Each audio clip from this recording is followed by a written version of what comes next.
अब आपका ये अंतिम जीवन होगा यदि आप आजीवन इस सत भक्ति पर दृढ़ रहे, नियमित रहे, आप सतलोक चले जाओगे। आप आज से नहीं लगे हो भक्ति के लिए, परमात्मा के लिए, आप युगों युगों से लगे हो। आप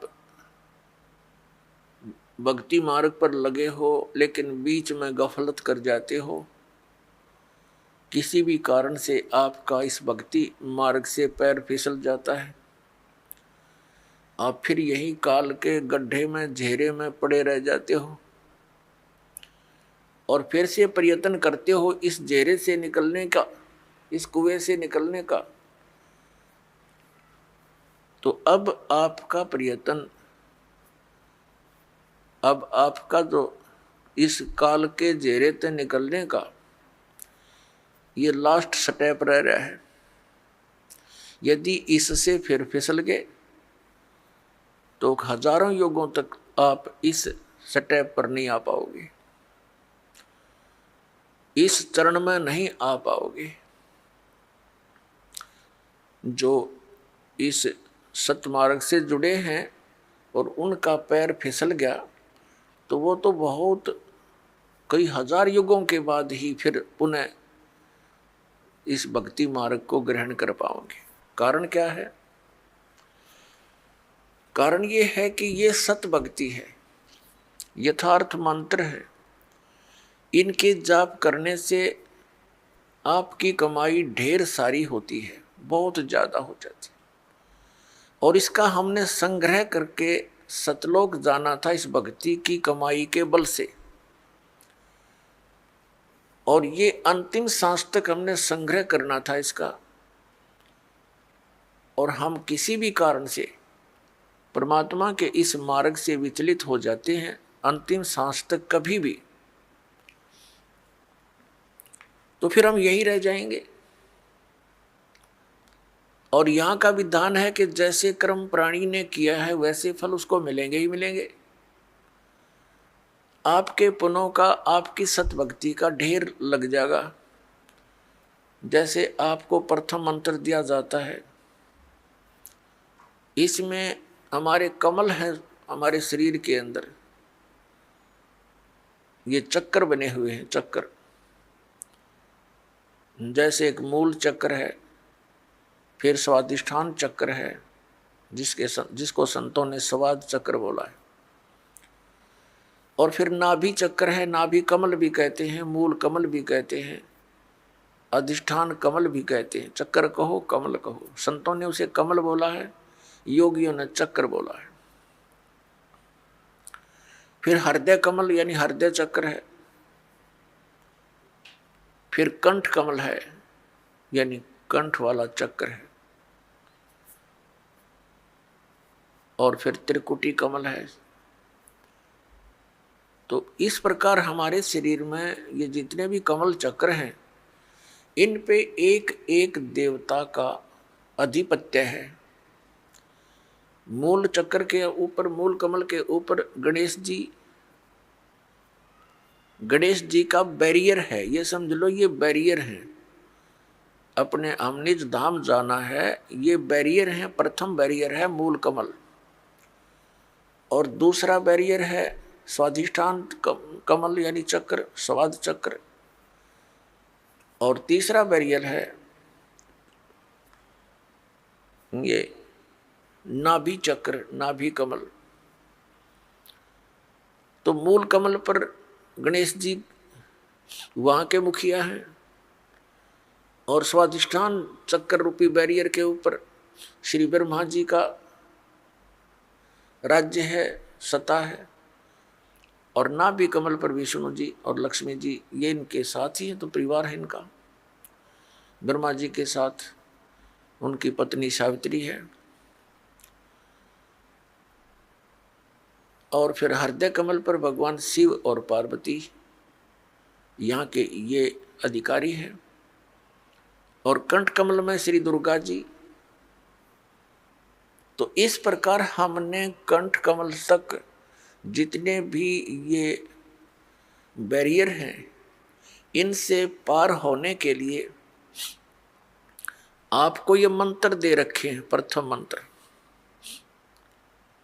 तो इनकी भक्ति कमाई करके आप जब इन बैरियरों के पास निकट जाओगे तो आपके बैरियर का मार्ग साफ मिलेगा, और आपकी जो कमाई आपने प्रथम मंत्र में इन इन देवों की जो मजदूरी की है, साधना की है, ये आप वहाँ इनका टैक्स देते हुए चलोगे।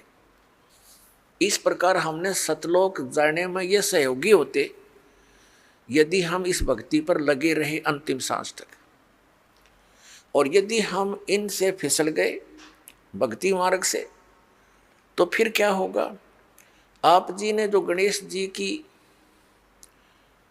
के सत्र की साधना मंत्र जाप किया जो आपको दिया जाता है, तो उस कमाई को आप श्री गणेश जी के लोक में प्राप्त करोगे, वहां गण बन जाओगे। और जब आपके इस मंत्र की कमाई खत्म हो जाएगी उस लोक में, उसके बाद आप फिर श्री ब्रह्मा जी के लोक में जाओगे, क्योंकि आपने वो भी नाम जाप कर रखा है, उसकी कमाई बहुत गरीब बनी हुई है। तो वहां आप अपनी पूंजी को नष्ट करोगे देवता बनकर। उसके बाद फिर आप जाओगे श्री विष्णु जी के लोक में, क्योंकि उस नाम की भी जाप की कमाई आपने कर रखी है। और फिर वहां आपके उस नाम की जाप की कमाई समाप्त हो जाएगी, भक्ति कमाई, वो धन, तो आपको फिर वहां से निकाल दिया जाएगा। फिर आप भगवान शिव के लोक में जाओगे, और इसी प्रकार वहां भी आपके पुण्य समाप्त होने पर, भक्ति के इस जो भगवान शंकर के सत्र का नाम आपको दे रखा है उसकी कमाई नष्ट होने पर, समाप्त होने पर, फिर आप दुर्गा जी के लोक में जाओगे, और दुर्गा जी के लोक में जाकर के अपनी इस पुण्य कमाई को फिर वहां नष्ट करोगे। तो इस प्रकार आपको ये पृथ्वी पर नहीं आने देगा, क्योंकि आप इतने पुण्य बन जाएंगे आपके, और पृथ्वी पर आए बिना भक्ति मिले नहीं। और भक्ति मिलेगी इस कलयुग के अंदर, सतयुग त्रेता द्वापर में आप इस भक्ति को नहीं करते, क्योंकि आप स्वयं ही जो साधना कर रहे होते उससे आपको लगता होता है कि हम बहुत सुखी हैं। और फिर आपको जो सतनाम दे रखा है, जो 2 अक्षर का, जिसमें एक ओम मंत्र है, ये ब्रह्म का। पुण्यात्माओं, एक ही जड़ी होती है, उसके प्रयोग की विधि में अंतर होने से उसका गुण बदल जाता है। तो यही समझ लेना कि जो मंत्र आपको प्रथम मंत्र में दिए हैं, वहां उस विधि से जाप करने से उसका गुण वही है। अब इस मंत्र में जो सतनाम बनाकर आपको दिया है, इसकी साधना करने से, इस विधि से इसका गुण अन्य होता है, लाभ भिन्न होता है। कई बोली आत्मा, क्योंकि हम युगों युगों से अज्ञान से परिपूर्ण हैं, अब ये तत्व ज्ञान प्राप्त हुआ है तो हम वकील बन जाते हैं उस अज्ञान आधार से। तो उसमें आप जी ने ये सोचना चाहिए, यदि हम विद्वान होते तो हमें यह ज्ञान पहले ही प्राप्त होता। आप विद्वान नहीं, बुद्धिमान अवश्य, लेकिन उस बुद्धि का दुरुपयोग करके आप भगवान से दूर हो जाओगे। इस दास ने जो मार्गदर्शन किया है ये गॉड गिवन है, ये किसी डूम बाट के गीत नहीं है। तो इसके अंदर आप जी ने बिल्कुल सोचना बंद कर देना चाहिए। उपदेश लेने के बाद, उपदेश लेने से पहले आप बिल्कुल वकील बने रहो, खूब अच्छी तरह निरीक्षण करो हर एक बात का, और तब दीक्षा ग्रहण करो। दीक्षा ग्रहण करके यदि गुरु जी के वचनों में आपको अविश्वास होता है तो आपका नाम खंडित हो जाता है, भगवान से दूर हो जाते हो। इसलिए दास सबसे पहले आपको ज्ञान ग्रहण करने के लिए पुस्तकें देता है, सीडी बना रखी है, ये सुनो, देखो, मिलाओ दूसरे संतों से, और जब आपको संतुष्टि हो जाए कि ये मार्ग फाइनल है, सही है, तो दीक्षा लो, अन्यथा मत लो।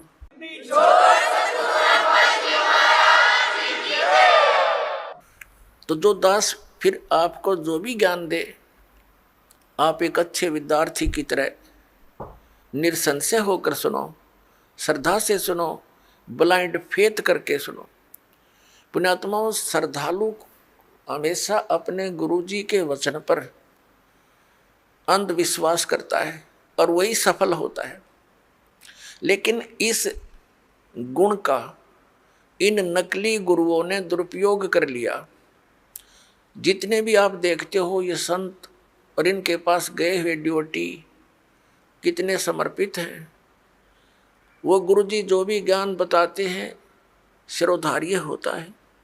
उनके विषय में कोई कहता है जैसे तत्व ज्ञान के आधार से हमारे भक्त उन अन्य संतों के शिष्यों को बताते हैं कि आपकी साधना ठीक नहीं, आपके गुरुजी के पास मोक्ष मार्ग नहीं, तो वो बहुत दुखी हो जाते हैं और कहते हैं आप मेरे गुरुजी के बारे में कुछ ना बोलो। तो पुण्यात्माओं, वो ड्योटी तो सही है, उनका आस्था होनी ही चाहिए, लेकिन वो नकली गुरुओं के पास वो श्रद्धा बनाए बैठे।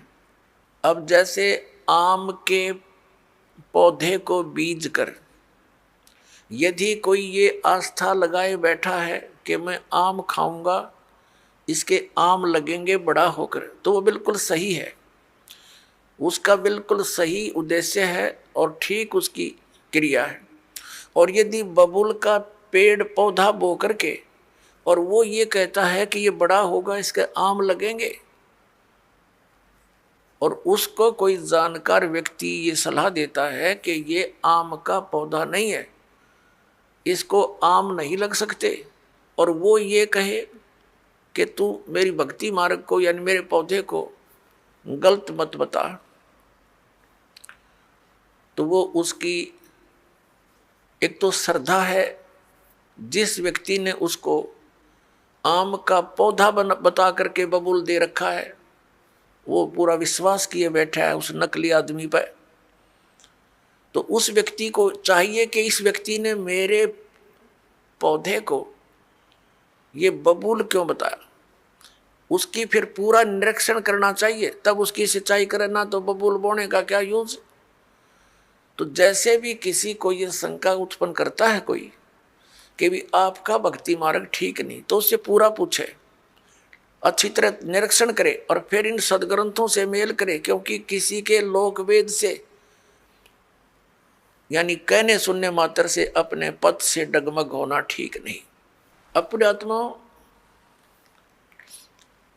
ये दास आपको जो ज्ञान देता है ये शास्त्र अनुकूल है। पवित्र श्रीमद् भगवत गीता, पवित्र चारों वेद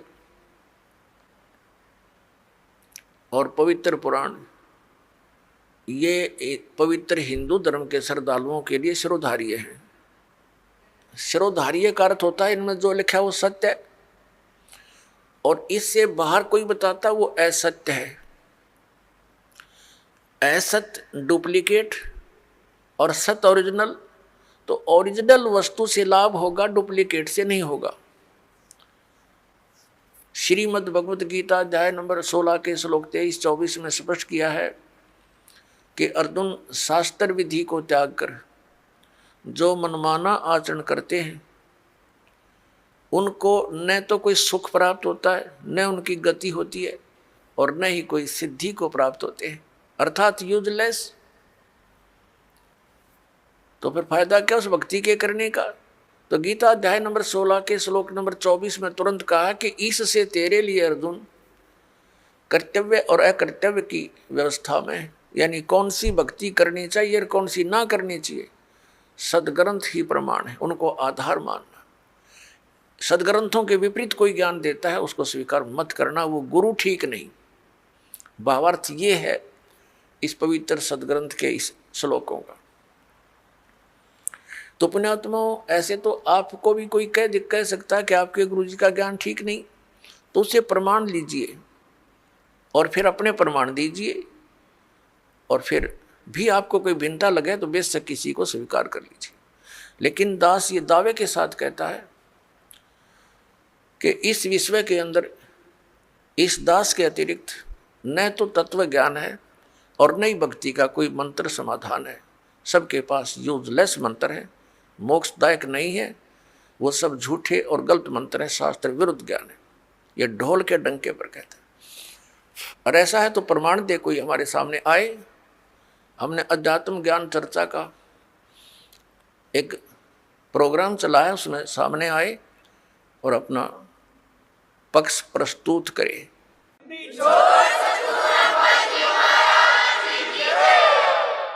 तो दास जो आपको कहना चाह रहा है वो इस विषय में है कि जो भक्ति आप करते हो और जो साधना ये दास बताता है उसके ऊपर आपको अविश्वास नहीं होना चाहिए, विशेषकर उपदेश प्राप्त करने के बाद। अगर फिर भी वो कोई अग्रम अग्रम करता, वो चातुर प्राणी है, उसने 1 2 4 20 हजार 2000 को मूर्ख बना रखा होगा, वो गुरु पद प्राप्त कर चुका है, उन औरों को अभी उलझाना ही चाहता है। अन्यथा इतने प्रमाण देखकर तो मूढ़मती भी इंसान समझ जाता है कि यह संत क्या बताना चाहता है।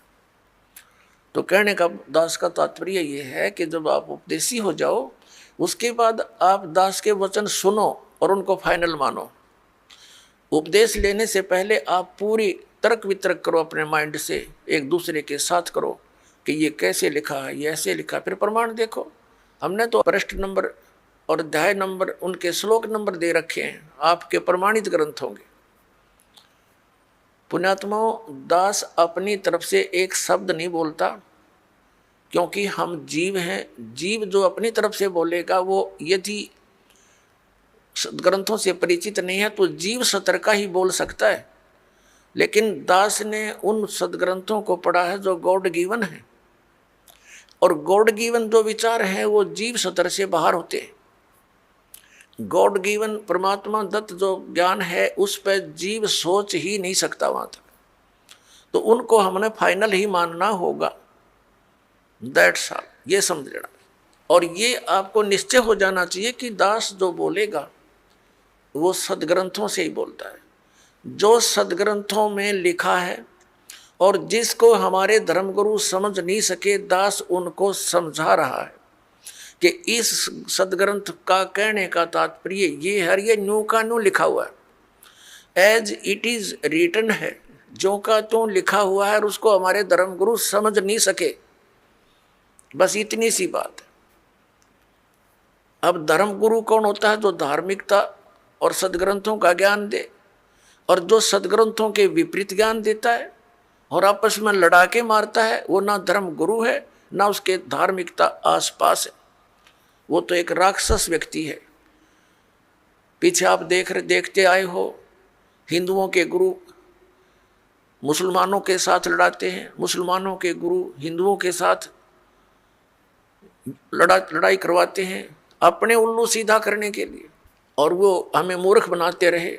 अब हम देखेंगे अपने सदग्रंथों को, और सदग्रंथों में वर्णित विधि है, उससे हम मोक्ष प्राप्ति करेंगे। तो दास आपको बता रहा था कि जो मंत्र आपको दिए जाते हैं ये आपको यहाँ प्रयोग नहीं करने चाहिए थे। आपने इनकी कमाई को संग्रहित करना है, सुरक्षित रखना है, किसी को आशीर्वाद नहीं देना, किसी को कोई दुआ या बद दुआ नहीं देना। बद दुआ दोगे तो भी आपकी पुण्य अक्षीण होंगे, और किसी को आशीर्वाद दोगे तो भी आपके भक्ति कमाई समाप्त होगी, खर्च होगी। अब जैसे कोई एक पहिए से, एक टायर से हवा और दूसरे टायर में भरे, वो कितना बुद्धिमान है, दोनों कंडम, वो यूज है इसका। ये बुद्धिमान व्यक्ति ऐसे काम करता है, उसको सलाह देगा भाई यहाँ से जाइए, वहाँ आगे एक हवा भरने का यंत्र है, आप वहाँ से हवा भराइए, दोनों का काम चले। तो इस प्रकार हम अगर आशीर्वाद दे देते हैं तो हमारी पूंजी नष्ट हो जाती है भक्ति। अब ना उसको लाभ, उसको थोड़ा सा लाभ उसको होगा, और आप यहीं रह गए, दोनों चौड़ चपट, क्या फायदा।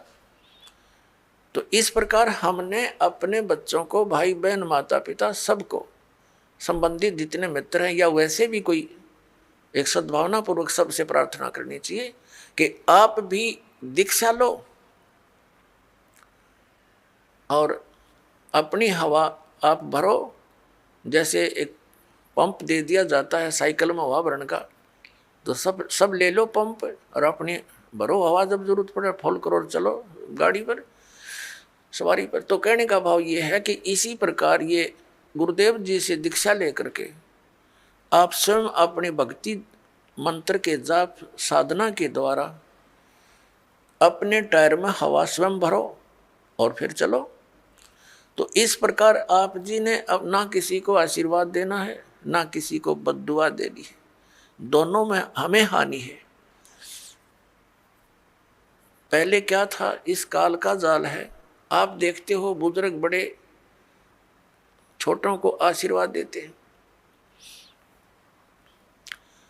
और बड़े उनके चरण छूते हैं, क्योंकि पहले जो एक आपने देखा होगा एक पाग सिस्टम है। पाग जैसे पिता की मृत्यु के उपरांत बड़े पुत्र को एक पाग बांधी जाती थी, पगड़ी, और फिर वो पिता वाले कर्म वो करता था। आप पिछला इतिहास देखिएगा तो उसमें क्या होता है कि वो आशीर्वाद देने वाला अपनी पूंजी नष्ट करता है और उनको आशीर्वाद देता है। जैसे आपने देखा होगा एक पुत्र वधू अपनी सास के पैर दबाती है या किसी और बड़ी बूढ़ी के उसके पास बैठी है उसके पैर छूती है, वो उसको दुआ देती है, पुत्रवती हो, तेरे बेटे हो, पुतों फड़िए दूध दो नहाइए, इस तरह के देते हैं। तो वो बुढ़िया के पास दो चौनी थी, वह तो पुत्र वधू को दे दी, आप खाली होगी, आगे चारदर है ही नहीं। तो इस प्रकार हमने अपनी इस भक्ति को बर्बाद नहीं करना है, ना किसी पुत्र वधू को आशीर्वाद देना है। पुत्र वधू को भी परमात्मा से जोड़ दे, बेटी अपनी कमाई कर और तेरा भी कल्याण हमारा भी कल्याण होगा। अपने आत्माओं, परमात्मा कहते हैं मेर तेर की जेवड़ी यू बड़ बंदा संसार, एक कबीरा ना बंदा जो है नाम आधार। जिसने नाम प्राप्त हो गया, परमात्मा को आधार मानकर चल रहा है, वो इस संसार की मेर तेर की जेवड़ी में बंधा नहीं गा। अब हमने देखी है बुढ़िया किस प्रकार आशीर्वाद देती है। जब पुत्र वधू का उसकी अच्छा मेल सा है तब तो आशीर्वाद दे रही है, तेरे भाई जियो, तेरे भतीजे जियो, और तू बूढ़ सुहागन हो। बूढ़ सुहागन माने मरा इतना तेरा पति नहीं मरा, वृद्धावस्था तक सुहागन बनी रहे। और अगले दिन उसकी होगी अनपन, बुढ़िया दे रही है गाल उसने, तेरे भाई मरियो, तेरे भतीजे मरियो, तो रांड होइयो। बताओ, वो दूना टोटा कर लिया उसने। पहले तो आशीर्वाद देकर खोई, फिर उसने बद्दुआ देकर भक्ति खोई। तो ये कोई बात हुई? जो दास आपको कह रहा था कि ये भक्ति मार्ग जो अब प्रारंभ हुआ है ये चौथे युग में ही होता है, और ये समय है उसका। पुण्यात्मा, आप जी सुनते आए हो विशेषकर 2-3 वर्षों से कि सन 2012 में प्रलय होएगी। अब वो प्रलय का अर्थ कैसे लगाकर पेश करते हैं कि पृथ्वी पर सर्वनाश हो जाएगा। ये वो प्रलय नहीं होगी, ये अधर्म की प्रलय होगी। अधर्म का सर्वनाश होगा, अज्ञान की प्रलय होगी और ज्ञान का विकास होगा। ये वो प्रलय अब सन 2012 में होगी।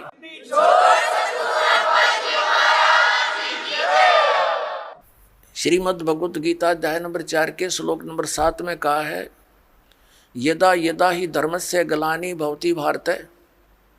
जब जब धर्म के अंदर नफरत पैदा हो जाती है, अधर्म बढ़ जाता है, धर्म का नाश हो जाता है, तो काल भगवान कहता है तब मैं अपने अंश अवतार सृजन करता हूँ, भेजता हूँ।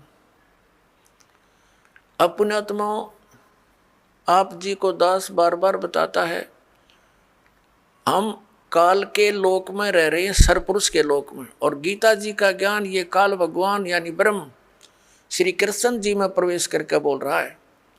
ये कहता है कि जब अधर्म बढ़ जाता है और धर्म की हानि होने लगती है तो मैं अपने अंश अवतार भेजता हूँ, जैसे श्री राम श्री कृष्ण रूप में, श्री परशुराम रूप में। और वो अधर्म का नाश करते हैं। और दूसरे परमात्मा कौन है? जो हमारे लिंक में हैं, जिनसे हम संबंधित हैं। यहाँ तो हम इसलिए इससे संबंधित हैं क्योंकि हम इस काल के ब्रह्म के लोक में रह रहे हैं, और हमारा मूल मालिक परम अक्षर ब्रह्म है, वह हमने जाना, उसके लिए हम प्रयत्न करें।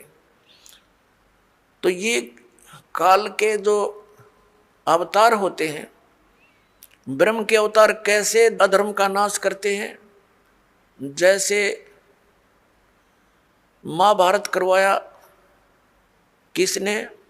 श्री कृष्ण जी में प्रवेश करके इस काल भगवान है। श्री कृष्ण युद्ध नहीं करवाना चाह रहे थे, वो तो 3 बार शांति दूत बनकर गए थे, और उन्होंने यहाँ तक प्रतिज्ञा कर ली थी कि मैं युद्ध भी नहीं करूँगा, हथियार नहीं उठाऊंगा। तो ये काल है, ये कराता है। तो उस समय कहते हैं अधर्म बढ़ गया था, और उस अधर्म का नाश उसने कैसे करवाया? महाभारत का युद्ध करवा के। उसमें धर्मे भी मर गए, अधर्मे भी मर गए। और फिर एक और समस्या पैदा होगी रोजी और रोटी की, बहनें विधवा होगी, बच्चे अनाथ हो गए। वो अधर्म कहाँ बढ़ा? वो तो अशांति और फैल गई, और उन बहन बेटी जो विधवा होगी थी उनके साथ अन्य लोगों ने बदतमीजियाँ की, उनकी इज्जत के दुश्मन बन गए। ये खाक अधर्म का नाश कराया उन्होंने। अब जैसे परशुराम जी ने अक्षत्रियों को मार डाला, क्योंकि वो सब निर्दयी, अत्याचारी, अन्यायी हो गए थे। और यही स्थिति पुण्यात्माओं अधिकतर अब हो चुकी है। राजनेता अपने स्वार्थवशी कार्य करते हैं, अधिकतर ये अधिकारी गण भी अपने स्वार्थवश कार्य करते हैं, वो न्याय और धर्म को नहीं देखते। लेकिन परशुराम ने उनका कैसे, जो अधर्म फैला रहे थे उसका नाश कैसे किया? उनको सबको फरसे से काट डाला, उनकी हत्या कर दी। अब वो क्या अधर्म का नाश करा उसने? उनकी पत्नियां विधवा हुई, उनके साथ शेष बचे हुए लोगों ने और ज्यादा पाप किए, अधर्म किए, उनके बच्चे भूखे मर गए। ये टट्टू अधर्म का नाश करा इन्होंने।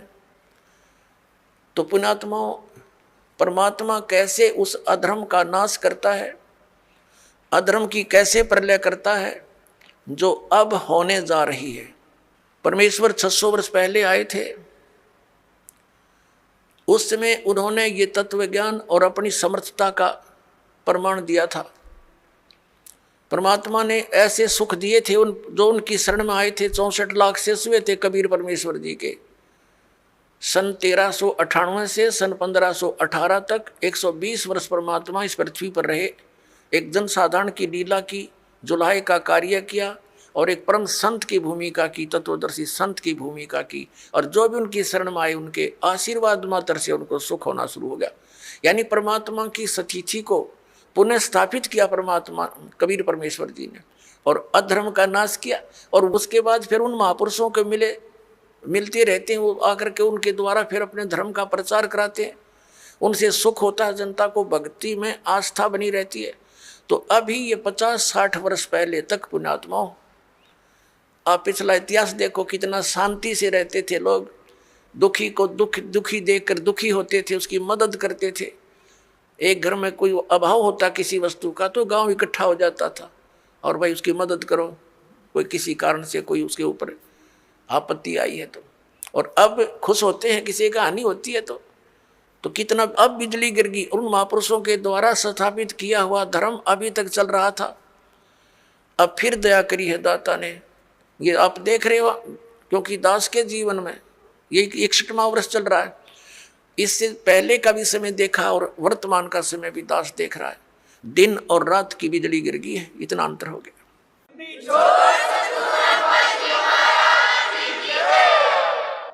अब परमात्मा अपने भी वो अंश अवतार भेजता है। जैसे आदरणीय नानक साहिब जी आए, पूरे पंजाब क्षेत्र में धार्मिकता को कूट कूट कर भर दिया। लेकिन 10वें श्री गुरु जी जो थे इनके, गुरु गोविंद सिंह जी, उसके बाद कोई संत गुरु ना रहा। केवल गुरु ग्रंथ साहिब को उन्होंने गुरु मानना प्रारंभ कर दिया। अपनी अपनी डफली अपना अपना राग शुरू हो गया, शराब पीने लगे, मांस खाने लगे। अपने आत्माओं जैसे गुरु ग्रंथ साहिब क्या है, ये तो एक विधान है भगवान का, और उस विधान को मेंटेन करने के लिए राजा की आवश्यकता होती है, संत की। तो जैसे हमारा विधान बना के छोड़ दिया और कोई प्रधानमंत्री राष्ट्रपति कोई बने नहीं, और यूँ कहें जाके इस विधान को ही राष्ट्रपति मान लो, तो सब आप अपनी डफली बजाओगे, वो तो सारा बात बिगड़ जाएगी। तो उस विधान में जो भी नियम है उनका पालन करवाने वाले संत की आवश्यकता अवश्य पड़ेगी, और तब ये धार्मिकता बनी रहेगी। ये दास का एक संत होने के नाते एक सलाह है और सच्चाई है। तो अब ये कितना अंतर हो गया उसी पवित्र धर्म में। मुसलमान धर्म चला उस समय भी, उसमें कोई ऐसा मांस और शराब का और तम्बाकू का बिल्कुल समावेश नहीं था, और अब इसमें भी ऐसे ही बहुत बुराई करके मांस खाते हैं और तम्बाकू पीना, ये तो आम बात हो गई है। तो पुण्यात्माओं, अब ये अधर्म का नाश होगा, नास्तिकता का अंत होगा, और सब लोग धर्म की तरफ चलेंगे, क्योंकि अधर्म करके सब थक चुके हैं। शराब मांस तम्बाकू पी कर थक चुके हैं, लेकिन इनको कोई विकल्प नहीं दिखता, क्योंकि समाज के अंदर ये बुराई घनी कर करगी, और कदम कदम पर आगे साथी मिले हैं पीने और खाने वाले। तो अब ये दास जो ट्राई कर रहा है, कोशिश कर रहा है कि सबद समाज बनाए, और समाज ही बच्चे जो पुण्यात्मा हैं वही अधिक मात्रा में हो जाएंगे बीड़ी शराब मांस तम्बाकू से दूर और सतभक्ति करने वाले। तो धीरे धीरे उन बुराई को हटाएंगे, अन्य को भी दूर करेंगे, वो भी देखम देखा फिर अच्छाई पर लगेंगे। जैसे देखम देखा ये बुराई सब में घर कर गई है। अब प्रसंग तो चल रहा है पुण्यात्माओं कि अब ये जो समय है ये इन 4 युगों की करीब है, सतयुग त्रेता द्वापर की और इस कलयुग की। अब ये प्राइम टाइम है भक्ति का, मोक्ष कराने का। सतयुग त्रेता द्वापर में प्राणी वैसे ही बहुत सुखी थे, अच्छी आत्माओं का जन्म होता है, तो वो जो भी भक्ति शास्त्र विरुद्ध भी कर रहे होते हैं तो भी उनको सुख होता है।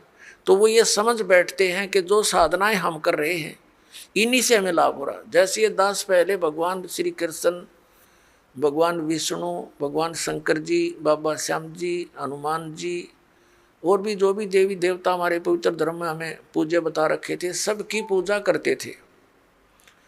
और वो अब पता चला वो तो शास्त्र विरुद्ध साधना थी जिससे लाभ हो ही नहीं सकता, और फिर भी बहुत से ढेर सारे सुख अपने जीवन में हो रहे थे। हम ये सोच बैठे थे कि इन्हीं साधनाओं से हमें लाभ हो रहा है। अब पता चला कि उन्हीं पूजाओं को करने वाले हमारे पड़ोस में, गांव में, उनके सर्वनाश हो गए। कभी बुद्धि नहीं गई कि ये भी वही पूजा करते हैं और इनका कति नाश हो गया, और हमें कैसे लाभ मिल रहा है। वो प्रारब्ध कर्म ही हमें प्रफुल्लित हो रहा था। जिनके प्रारब्ध में पाप थे वो पाप उनको कैर तोड़ रहे थे, जिनके प्रारब्ध में सुख थे, पुण्य कर्म थे, उनको फल मिल रहे थे। पूजा दोनों ही एक जैसी कर रहे थे। अब ये पता चला कि जो साधनाएं हम कर रहे थे उनके प्रतिफल से हमें कोई सुख नहीं था। ये हमारे पुण्य संस्कार थे, पिछले जन्म के संग्रहित जो प्रारब्ध बनाकर हमें दिए गए थे, वही प्रफुल्लित हो रहे थे। और एक ऐसे भी देखे हमने जो राम नाम का आसपास भी नहीं, गुट्टी लाओ, सारा दिन बकवाद करें, ताश खेलें, कोई राम नाम का जिक्र करें, उसका मजाक करें, और उनके ठाठ हैं, उनकी गाड़ियां चलती हैं, ट्रक चलते हैं, और वो कुछ भी ना कर रहे। तो अब पता चला तत्व ज्ञान की रोशनी में कि वो सर्व उनको प्रारब्ध ही प्राप्त है। आगे उनका भट्ठा बैठेगा एक कदम, जब तक पिछले जन्म की बैटरी चार्ज है इन्वर्टर की। जिस प्रकार इन्वर्टर की बैटरी चार्ज है और फिर चार्जर लगा नहीं रखा, तो वो जब तक उसकी अक्षमता है उसके अंदर वो चलती रहेगी, काम करती रहेगी, और फिर एक ही दम वो सब डाउन होगी बैटरी, सब लाभ बंद हो जाएंगे। ठीक इसी प्रकार जिन पुण्यकर्मी प्राणियों के पिछले पुण्य उनके साथ हैं, आज वो कति सुखी दिखाई देते हैं, और वो भक्ति भी ना करते, वो भक्ति भी नहीं करते, और करते हैं तो शास्त्र विरुद्ध कर रहे हैं। और वो फिर भी सुखी नजर आते हैं, तो उनको ये भ्रम हो चुका है कि हम जो पूजाएं करते हैं ये हमारी इस भक्ति के प्रतिफल में मिल रहे हैं।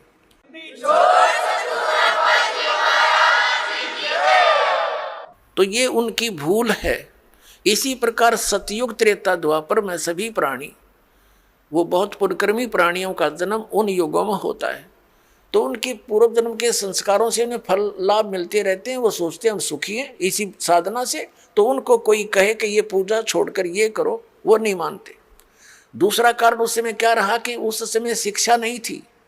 शिक्षा के अधिकारी केवल एक ब्राह्मण वर्ण के व्यक्ति होते थे, वही पढ़ते थे, वही अपने बच्चों को शिक्षा देते थे आध्यात्मिक ज्ञान की। संस्कृत के पढ़ने का किसी को अलाउड नहीं करते थे। वैसे पाठशालाओं में पढ़ा जरूर जाता था, लेकिन अध्यात्म मार्ग का ज्ञान उनको नहीं दिया जाता था, ना उनको अधिकार होता था सदग्रंथों को पढ़ने का। जैसा भी वो बताते थे उसी आधार से वो केवल क्रिया ही करते थे।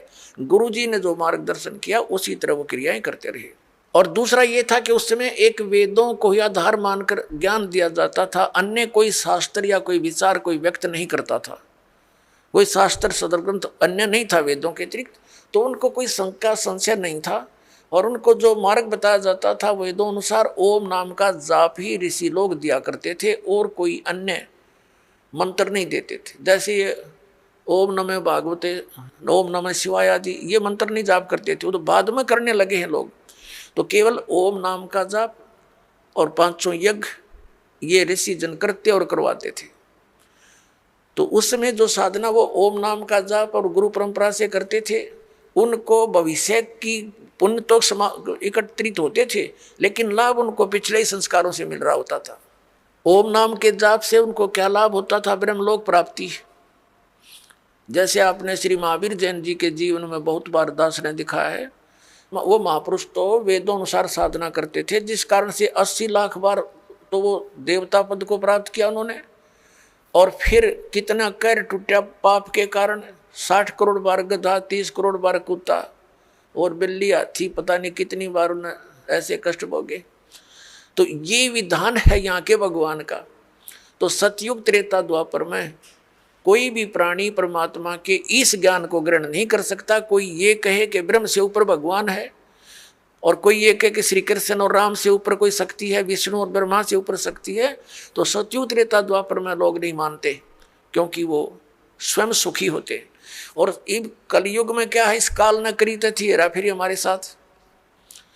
क्या हेरा फेरी की थी कि परमात्मा से कहा था कि जब तुम्हारा वो प्राइम टाइम आवेगा कलयुग में पार करने का, तो उससे पहले मैं अनेकों पंथ अनेकों मजहब बना दूंगा, सबको भ्रमित करवा दूंगा, मंदिर मस्जिद गुरुद्वारे और इन तीर्थों तक सीमित कर दूंगा, श्री राम कृष्ण देवता आदि पर पूर्ण दृढ़ कर दूंगा। और जब तेरा कोई संत आएगा, तेरा अवतार आएगा इस अज्ञान का नाश करने के लिए, तो उसकी कोई नहीं सुनेगा। इसलिए काल ने कलयुग का समय परमात्मा से मांगा था कि कलयुग में आप कितने ही प्राणी मुक्त करा लेना। परमात्मा को पता था, कबीर परमेश्वर जी को, कि सतयुग त्रेता द्वापर में ये प्राणी दुखी नहीं होंगे, इनके पुण्य इनके साथ रहेंगे, ये मेरे विचारों को कतई नहीं मानेंगे। और कलयुग में काल ने चाल चली थी कि इनको नास्तिक कर दूं, ये भक्ति चावे ही नहीं, कोई आवे तो उनका संदेश वाहक परमात्मा का, तो ये सुना ही नहीं। जैसे पूरा चीन नास्तिक हो गया, पूरा रूस नास्तिक हो गया। काल का ये दाव था कि भारतवर्ष को भी नास्तिक कर दूं। इसके लिए इसने कौन से कदम उठाए? पहले तो बुद्ध धर्म की शुरुआत की। बुद्ध धर्म के ऊपर परमात्मा ने दया करी, आदि शंकराचार्य को भेजकर उस बुद्ध धर्म को बंद किया और अपना धर्म चला दिया। काल भगवान ने उसको भी ग्रिप कर लिया। उसने श्री कृष्ण, श्री राम, श्री शंकर जी को सुप्रीम पावर बताकर हमारे ऊपर ये पूरी साधनाएं थोप दी, और फिर साथ में मंदिर, ये तीर्थों और ये धामों की पूजाओं पर लगा दिए, बंदरों की पूजाओं पर। अब परमात्मा बड़े दयालु हैं, ये भी उनका एहसान है श्री आदि शंकराचार्य जी का कि उसने हमें नास्तिक होने से बचा दिया। यदि बौद्ध धर्म भारतवर्ष में फैल जाता तो चीन जैसी दशा आज हमारी होती, हम राम नाम बोल भी नहीं सकते थे। लेकिन बात वही की वही रही। आसमान से गिरे, खजूर पर अटक गए। लेकिन इतना अवश्य रहा कि हम धार्मिकता की तरफ अग्रसर रहे। अब काल ने फिर दूसरा दाव खेला नास्तिक बनाने का। ये जितना राधा स्वामी पंथ, जय गुरुदेव पंथ, विनोद वाला, राधा स्वामी पंथ, ताराचंद वाला, और ये सच्चा सौदा सिरसा और जगमाल वाली वाला, और ये अड़क यहाँ पर निकट सी है हिसार के पास है गंगुआ, और ये ठाकुर जी, ये कृपाल सिंह जी, ये सारे एक ही कुएं का जल है। श्री शिवदयाल जी के विचारों से प्रभावित हैं, उसी के आधार से प्रचार करें। अब ये क्या करते हैं, जैसे अपने हिंदू धर्म के सबके घरों में एक जोत जला करती देसी घी की, ये तो आम देखा होगा आपने। तो इन्होंने राधा स्वामी, धन धन सतगुरु वाला ने, जय गुरुदेव वालों ने, ये ताराचंद वाला ने वह भी बंद करवा दी। इन्हों कही ये जोत नहीं जलानी, हमने तो अंदर जोत जलाएंगे। बताओ, वो थोड़ा बहुत हवन यज्ञ का लाभ था, होना था, पुण्य बनना था, वो भी बंद करवा दिया। और इनका ज्ञान आपके पास है, वो कैसे वचन सुनाते हो, सतनाम, वही सतनाम है, वही सतपुरुष, वही सार शब्द, वही सार नाम, वही सचखंड, वही सतलोक, वही राधा स्वामी। ये इनकी अकल देखो। इन ज्ञान तो सब सदग्रंथों से अलग कर दिया। इनकी एक और थ्योरी है। इनके महापुरुष कहते रहे हैं कि हमने वेदों और गीता को पढ़ने की आवश्यकता नहीं, हमारा ज्ञान तो इनसे आगे का है। जो थोड़ा बहुत गीता जी को नित्य पाठ करके ज्ञान यज्ञ का लाभ मिलना था, वो बंद करवा दिया, इन ग्रंथों से नफरत करवा दी। तो ये पक्के काल के दूत थे। अब कुछ वर्षों के अंदर आप देख लेना, अगर ये नहीं इस मार्ग पर लगे तो सब नास्तिक हो जाएंगे, चीन जैसी स्थिति हो जाएगी इन लोगों की। लेकिन अब परमात्मा दया करेंगे, सबको ये ज्ञान स्वीकार करना पड़ेगा, नहीं तो इस मनुष्य जीवन को नाश करके वो बहुत कष्ट उठाएंगे जो इस ज्ञान को स्वीकार नहीं करेंगे। दास कोई उनकी बुराई में नहीं बोल रहा। इस दास को ये पता चल गया कि हम एक पिता की संतान हैं, और यहाँ का जो काल भगवान है वो नहीं चाहता कि इनको यथार्थ ज्ञान हो। सदग्रंथ हमारे पास है और गुरु हमने बना रखे। हमारे हिंदू धर्म के गुरु हमें नहीं बता पाए सदग्रंथों में क्या प्रमाण है, इसके विरुद्ध लोक वेद सुनाकर हमारा बट्ठा बैठा दिया इन्होंने। तो दास का उद्देश्य सभी पुण्यकर्मी प्राणियों से है, यही है कि आप जी सच्चाई को ग्रहण करें, पूरा अच्छी तरह जांच करें जो दास शब्द बोलता है, और फिर इस तत्व ज्ञान को ग्रहण करें और अपना कल्याण करवाएं।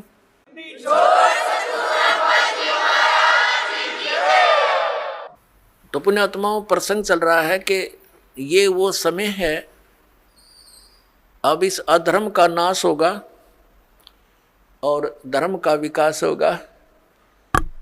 धर्म और धार्मिकता शास्त्र अनुकूल साधना करने से ही ऊपर उठेगी।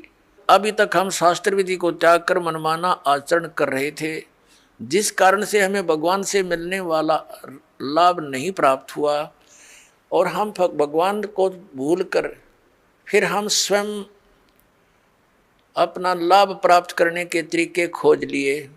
जैसे किसी को टेंशन होगी तो वो गुट्टी लगाने लग गया, शराब पीने लग गया, टेंशन खत्म करने के लिए। जो निर्धन है वो पहले संतों के पास जाते थे, परमात्मा की विधि प्राप्त करते थे, संकट निवारण के लिए भी संतों के पास जाते थे।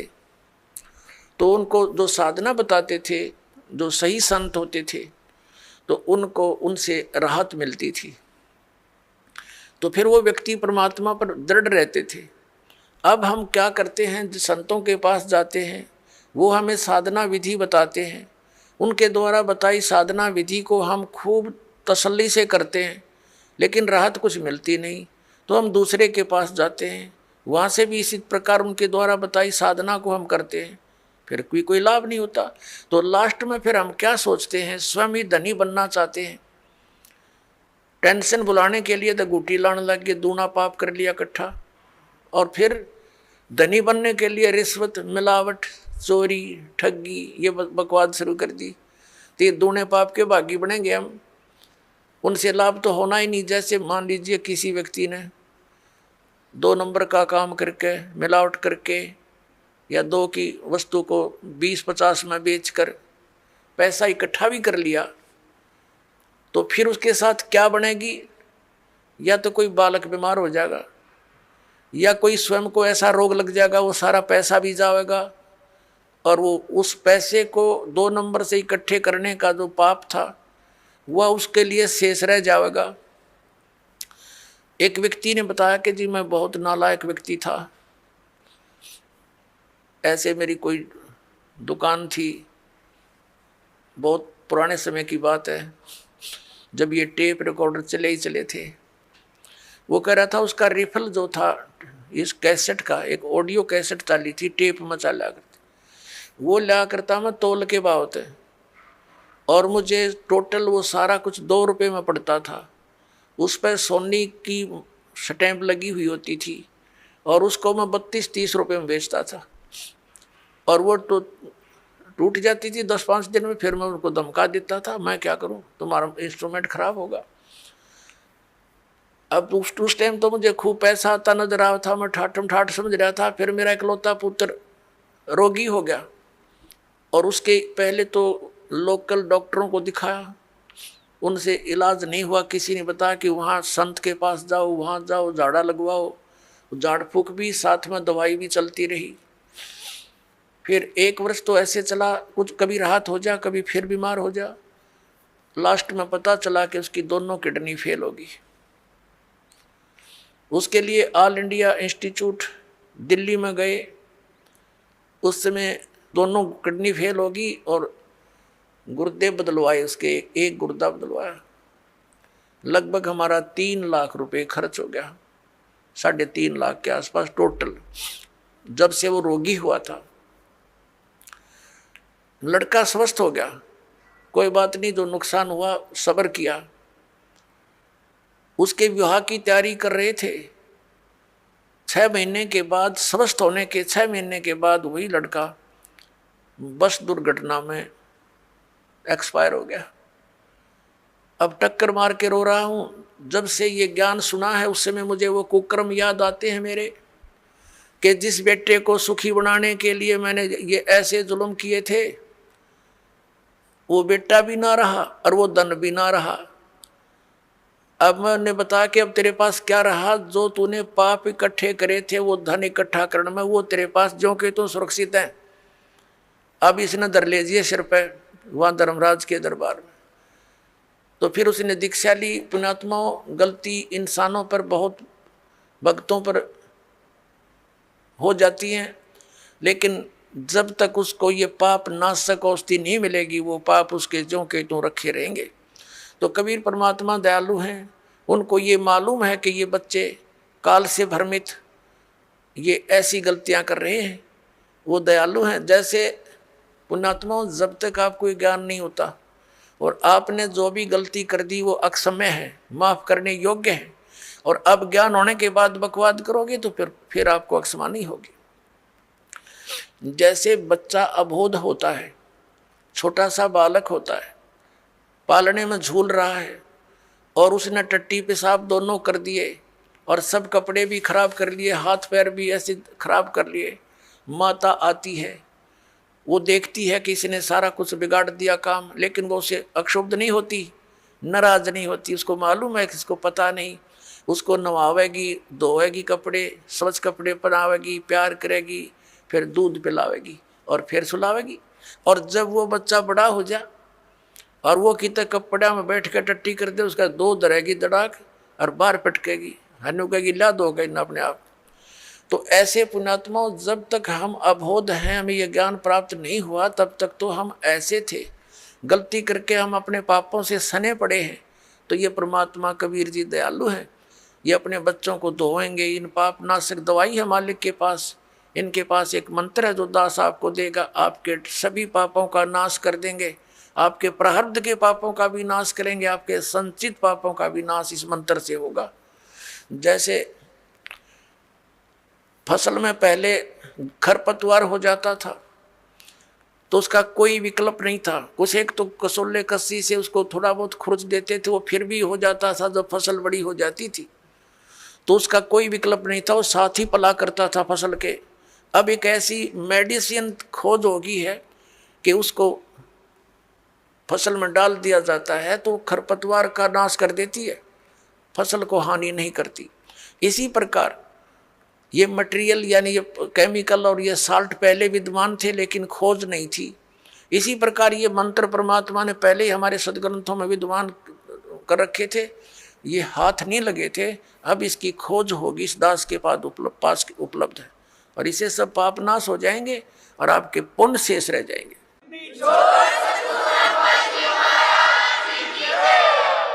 और हम तभी परमात्मा प्राप्त कर सकते हैं जब हम पाप रहित हो जाएंगे।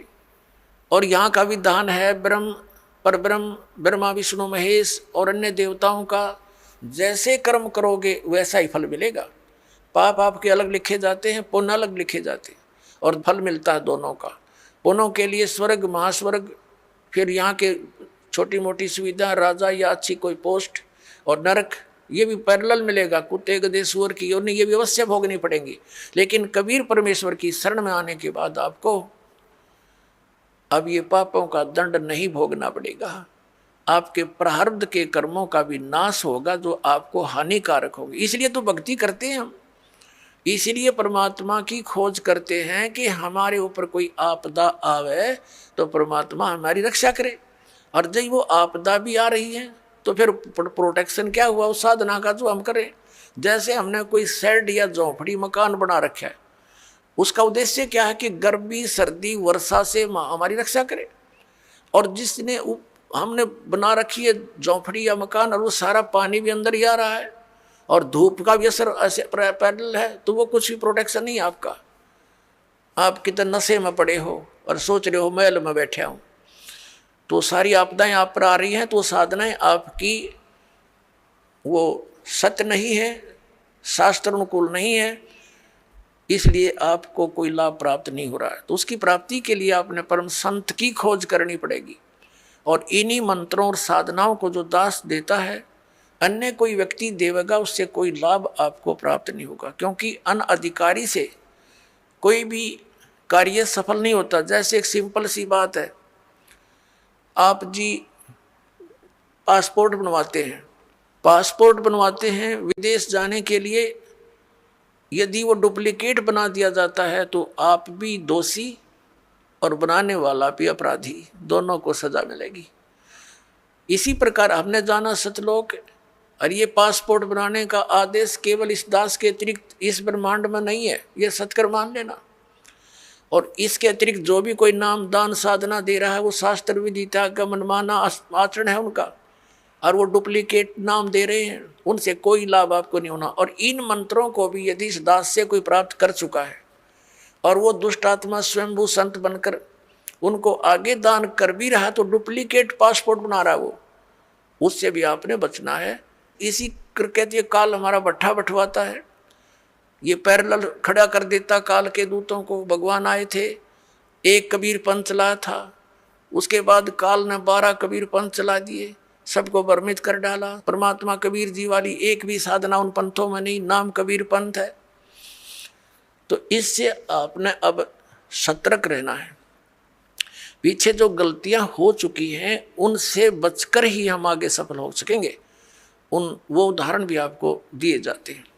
अपना आत्मा हमारे सदग्रंथ हमारे साथ हैं, हमारे पास हैं। जैसे प्रसंग चल रहा था कि जो मंत्र आपको दिए जाते हैं ये यथार्थ जाप साधना है, सदग्रंथों में वर्णित है।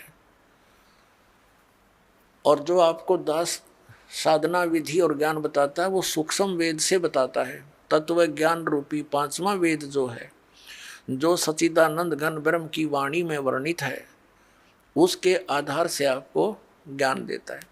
तो उसके अंदर कंप्लीट ट्रीटमेंट है, यो पूरा कोर्स है। जैसे आप जी ने पवित्र हिंदू धर्म के धर्मी पुरुषों ने, भक्तों ने, बहनों ने पुराणों को खूब पढ़ा है, श्रीमद् भगवद गीता को भी पढ़ा है। श्रीमद् भगवद गीता में केवल एक मंत्र है, ओम, 8वें अध्याय के 13वें श्लोक में, वो ब्रह्म का मंत्र है। ओम इति एकाक्षरम ब्रह्म व्यवहारण माम अनुसमरण ये प्रयाति तजन देहम स याति परमाम गतिम। उसका भावार्थ ये है कि गीता ज्ञान दाता ये ब्रह्म है, श्री कृष्ण जी में प्रवेश करके बोल रहा है। ये कह रहा है कि मुझ ब्रह्म का केवल एक ओम मंत्र है, नथिंग एल्स, ये एक अक्षर है।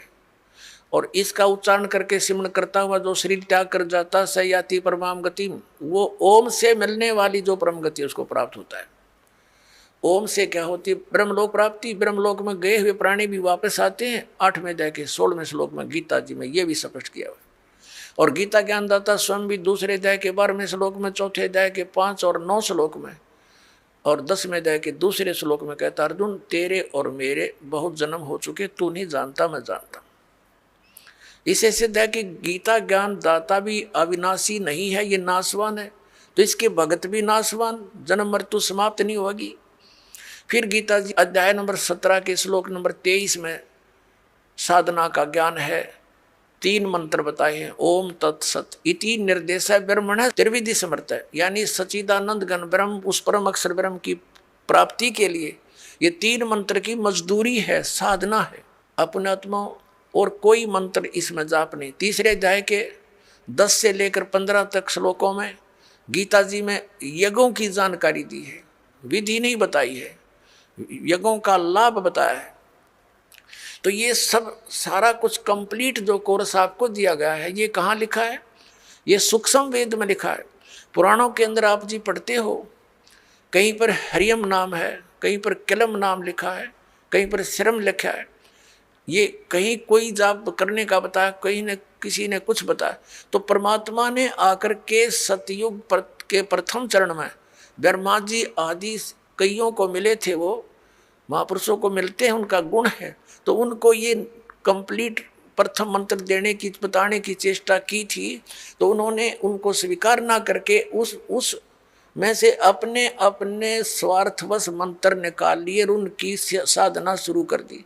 और ये ऐसे जो मंत्र हैं, स्ट्रॉन्ग मंत्र हैं, इनके जाप से शीघ्र ही लाभ प्राप्त हो जाता है। जैसे एक बार ये दास एक शहर में पाठ कर रहे थे, पर गांव गांव में, घर घर नगर नगर में जाते थे हम, श्रद्धालुओं के 3 दिन पाठ करते थे, सत्संग सुनाते थे, सब परिवार को बिठाकर समझाया करते थे। तो उनका एक पड़ोसी था, उसको बुला लिया, कहा जो आप भी सत्संग सुन लो, ज्ञान सुनो। सत्संग सुनने के बाद वो पास में आकर बैठ गया। 5-7 भगत थे। वो कहने लगा जी मुझे तो वो मंत्र दे दे जिसमें नरी माया माया इकट्ठी हो, और नहीं चाहिए मैंने कोई भी, मोक्ष मास की मुझे जरूरत नहीं। तो ये इस टाइप के व्यक्ति हैं, वो उन्होंने ऐसा ही कर लिया। पहले जैसे एक मंत्र सेलेक्ट कर लिया, किलम, इसकी साधना करी, इससे सिद्धियाँ आ गई। उस सिद्धि एक हल्दी की गांठ प्राप्त करके पंसारी बन गए, कर लिया ना सपना भी। फिर किसी ने दूसरा मंत्र शुरू कर दिया, श्रम श्रम करेंगे, तो उससे ये दुर्गा का मंत्र है, इससे शक्ति माया की सिद्धि हो जाती है, छोटा मोटा कार्य सिद्ध हो गया, फिर चौड़ चपट। तो ऐसे यू काम बिगाड़ रखा था। अब ये कंप्लीट कोर्स आपको दिया गया है, इसको ऐसे ही करना पड़ेगा। क्योंकि यदि हम एक सूंठ खाएंगे, सौंठ, तो वो सौंठ का ही गुण देगी, और उसको अन्य औषधियों के साथ मिलाकर प्रयोग किया जाएगा तो उसका गुण बदल जाता है। ठीक इसी प्रकार हम इस विधि को प्रयोग करेंगे, इस प्रकार से हम साधना करेंगे तो उसका फल होगा।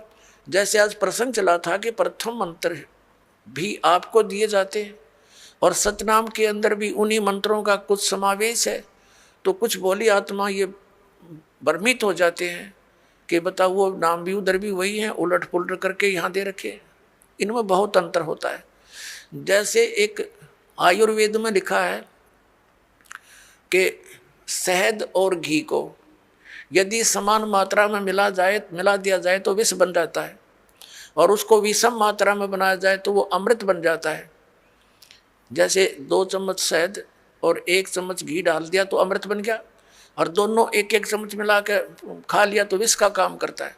तो इसी प्रकार वेद को पता होता है कौन सी औषधि किस प्रकार मिलाने से ये गुण युक्त होती है। तो ये दास इस अध्यात्म मार्ग का वेद है। आप एक सिंपल समझो, आप जन्म मरण रोग के रोगी हो, ये दास वो वेद है जिसको कंप्लीट कोर्स याद है इस जन्म मृत्यु के रोग के नाश करने का, और आज तक या तो भगवान को ज्ञान था या परमात्मा जिन महापुरुषों को मिले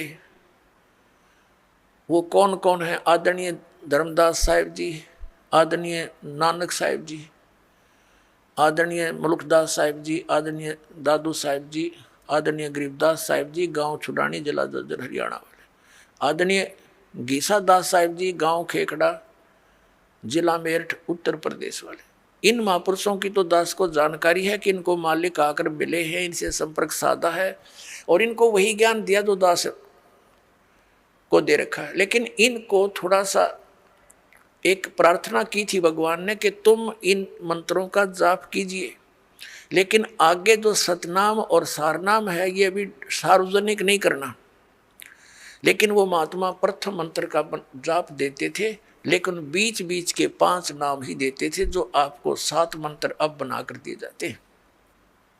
इसलिए गुरु ग्रंथ साहिब में 5 मंत्रों का और 5 धुनात्मक शब्दों का जो जिक्र है वो इन्हीं कमलों के अंदर, सभी भगवानों के इनमें कमलों में ये धुन हो रही है। जैसे आप देखोगे राष्ट्रपति भवन में भी एक धुन चलती रहती है और गवर्नर भवन में भी एक धुन चलती रहती है, कंटिन्यू चलती रहती है। अब तो ऑटोमेटिकली इंस्ट्रूमेंट बन के, पहले विशेष ड्यूटी लगाई जाती थी नौकरों की, वो उनके वहाँ एक विशेष प्रकार की राष्ट्रीय धुन का हमेशा चालू रखते थे। तो इस प्रकार इन सभी भगवानों के इन कमलों स्थानों पर जहाँ जहाँ ये इनके लोक है वहाँ ये धुनें हो रही है, उनका फिर हम सुन रहा है इस टेलीविज़न में, हमारे शरीर में। जैसे कोई भी कार्यक्रम कहीं हो रहा है तो टेलीविज़न पर हम यहाँ देख रहे हैं, लेकिन वो टेलीविज़न में नहीं है, वहाँ तो हम देख रहे सुन रहे हैं, वो वास्तव में कहीं और होता है। तो ऐसे ये मंत्र हैं। तो पुण्यात्माओं, जो दास आपको मंत्र देता है, जो ज्ञान देता है, ये बिल्कुल फाइनल समझ लेना। और उपदेश प्राप्त होने के बाद केवल आप दास जो आदेश आपको दे उसका पालन करना है, उसमें अग्रम मग्रम नहीं करनी, नहीं तो फिर आप भक्तिहीन हो जाओगे। तो कहने का भाव यह कि आज का जो सत्संग चल रहा है किस उद्देश्य से है कि ये वो समय है जो हमें मोक्ष प्राप्त कराएगा। परमात्मा ने कहा था 600 वर्ष पहले जब मालिक कबीर परमेश्वर जी आए थे कि जब पिछली पीढ़ी आवेगी धर्मदास जी, कि तब तक तू इस मंत्रों को छुपा के रखना, इस मूल ज्ञान को भी डिक्लेयर मत करना तुम, नहीं तो इन काल के भेजे हुए दूतों के ये मंत्र और ये नाम ज्ञान सब हाथ लग गया तो वो भी यही प्रचार करते पाओ। जैसे राधा स्वामी पंथ है, डेरा सच्चा सौदा सिरसार, ये जगमालवाड़ी, ये कृपाल सिंह ठाकुर सिंह, और ये ब्यास वाला डेरा जय गुरुदेव, और ये भिवानी वाला, दनौद वाला, जो ताराचंद वाला, ये सारे श्रद्धालु बेचारे चले तो थे भगवान पाने के लिए, लेकिन ये शिवजाल का फंस गए। उसने कख पता नहीं था, 5 नाम काल के जाप करे और करवाए और भूत बन गया। और काल प्रेरणा से भोली भाली श्रद्धालु सारे ब्लाइंड फेथ करके, क्योंकि श्रद्धालु का स्वाभाविक गुण होता है वो अपने गुरुदेव पर ब्लाइंड फेथ करता है, और इसी से सफलता मिलनी थी, लेकिन उसका दुरुपयोग हो गया। बबूल के पौधे को, किक्कर के पौधे को आम का पौधा जान कर बो लिया और उसकी सिंचाई कर रहे हैं आम प्राप्ति का उद्देश्य रखकर। ये इनकी महाभूल है। 5 नाम काल के और मोक्ष की प्रतीक्षा, देख कैसी भूल लगी है इनके। तो पुण्यात्माओं, दास का प्रयत्न ये ना समझना कि मैंने आपसे कुछ धन संग्रहित करना है ना। दास 2 रोटी खा रहा था, नौकरी थी सरकारी, जेई की पोस्ट पर विराजमान था, 2 रोटी का गुजारा बहुत ठीक चल रहा था। लेकिन जब से दास को ये पता चला, जब तक नाम देने का आदेश नहीं था तब भी दास घर घर जा जाकर समझाया करता था, गुरुजी से ला करके नाम दिलाया करता था। और फिर उन्होंने दास पर यह भार सौंप दिया, आशीर्वाद दे दिया कि बेटा तुम नाम दिया कर। तो उस दिन के बाद फिर और ज़्यादा जिम्मेवारी बढ़ गई, इस तत्व ज्ञान को फैलाऊं। विरोध का भी रिकॉर्ड तोड़ दिया, काल ने क्रोथा कांड करवा दिया, इसी कारण से अत्याचार करवा दिया हमारे ऊपर, लेकिन समर्थ साथ था, कुछ बिगाड़ नहीं पाए। पिछला इतिहास देख लो, संतों भक्तों के साथ जिन्होंने जुल्म गुजारे लेकिन वह सफल नहीं हो पाए, अंत में मुंह की खानी पड़ी।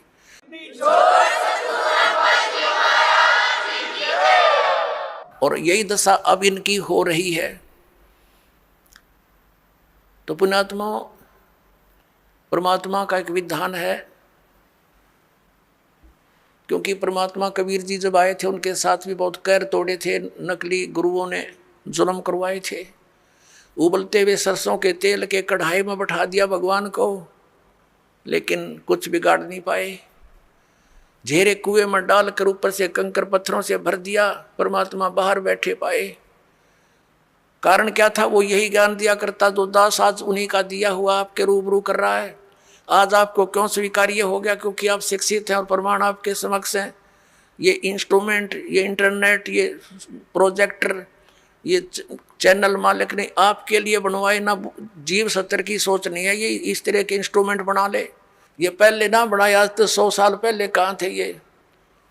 हैं? वही मनुष्य थे। अरिंत अच्छे बुद्धिमान और बहुत अच्छे नेक आत्मा थी।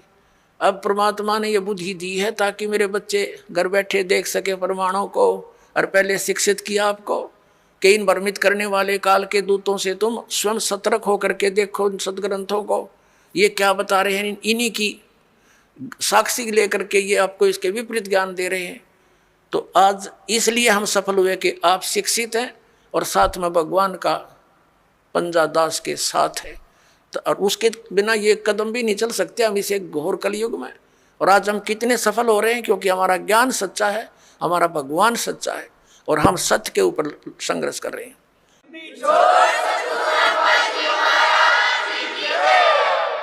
अब जो प्रसंग चल रहा है कि हम परमात्मा की भक्ति, परमात्मा की प्राप्ति के लिए ट्राई कर रहे हैं, लेकिन शास्त्र विधि त्याग का मनमाना आचरण करके हम वहीं के वहीं खड़े हैं। हमारा हर तरह से गिरावट में आ गए, हम हमारे विचार गिरावट में आ गए, हमारी क्रियाओं में बहुत अंतर हो गया। सराउंडिंग का क्षेत्र हम देखते हैं, जहाँ भी देखते हैं हमारे बच्चे जो उपदेश लेकर जाते हैं, क्योंकि इन्होंने तो सब बुराई छोड़नी है। तो घर में, पड़ोस में, रिश्तेदारी में, सब जगह वही बुराइयाँ ग्रस्त हैं। बीड़ी, शराब, मांस, तम्बाकू, माया जोड़न की चर्चा, दूसरा ज्ञान नहीं।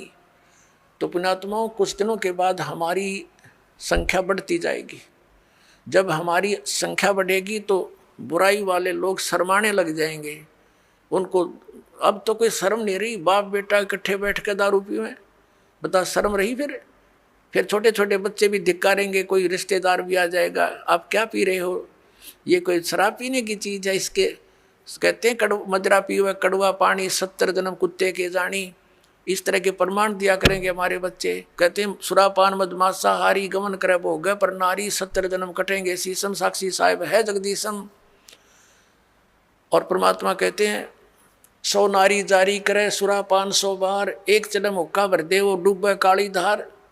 ये तम्बाकू के अंदर इतना दोष है कि एक पर स्त्री गमन करने वाले का 70 जन्म तक अंधा हो डोले, पर द्वारा स्त्री का खोला 70 जन्म अंधा हो डोले।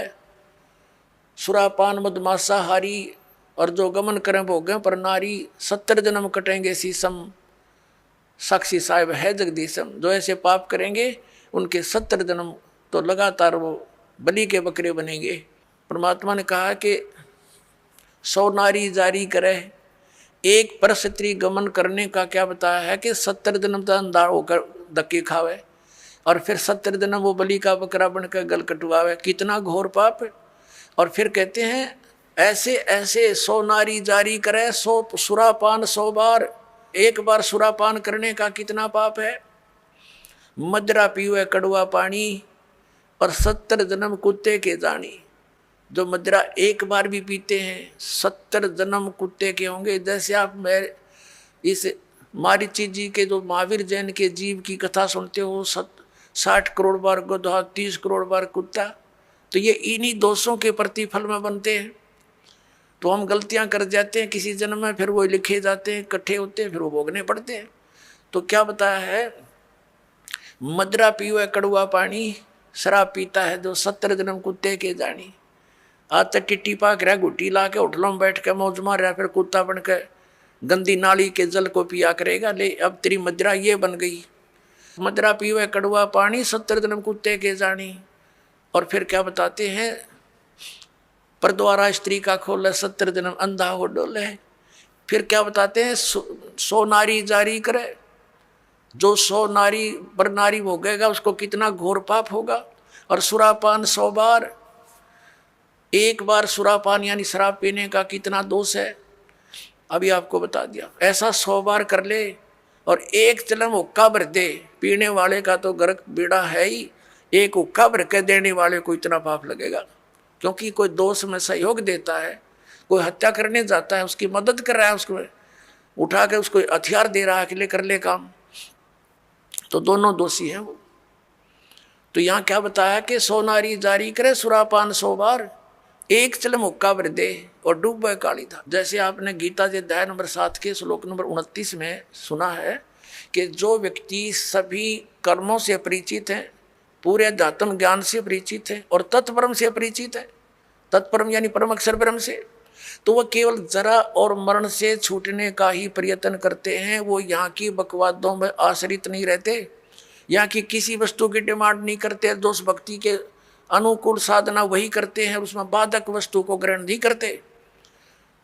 तो ये हमारे बच्चे इन पूरे अध्यात्म ज्ञान से और इस सभी पूरे कर्मों से परिचित हो जाएंगे, तो फिर वो आम व्यक्ति को जो भी उनके संपर्क में आएगा उनके गुणों से परिचित कराएंगे कि ये मत करो आप, ये पाप लगता है।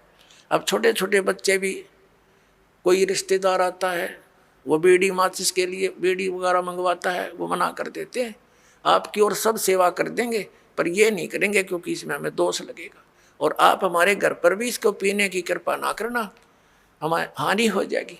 तो वो अपने आप शर्मिंदे होंगे।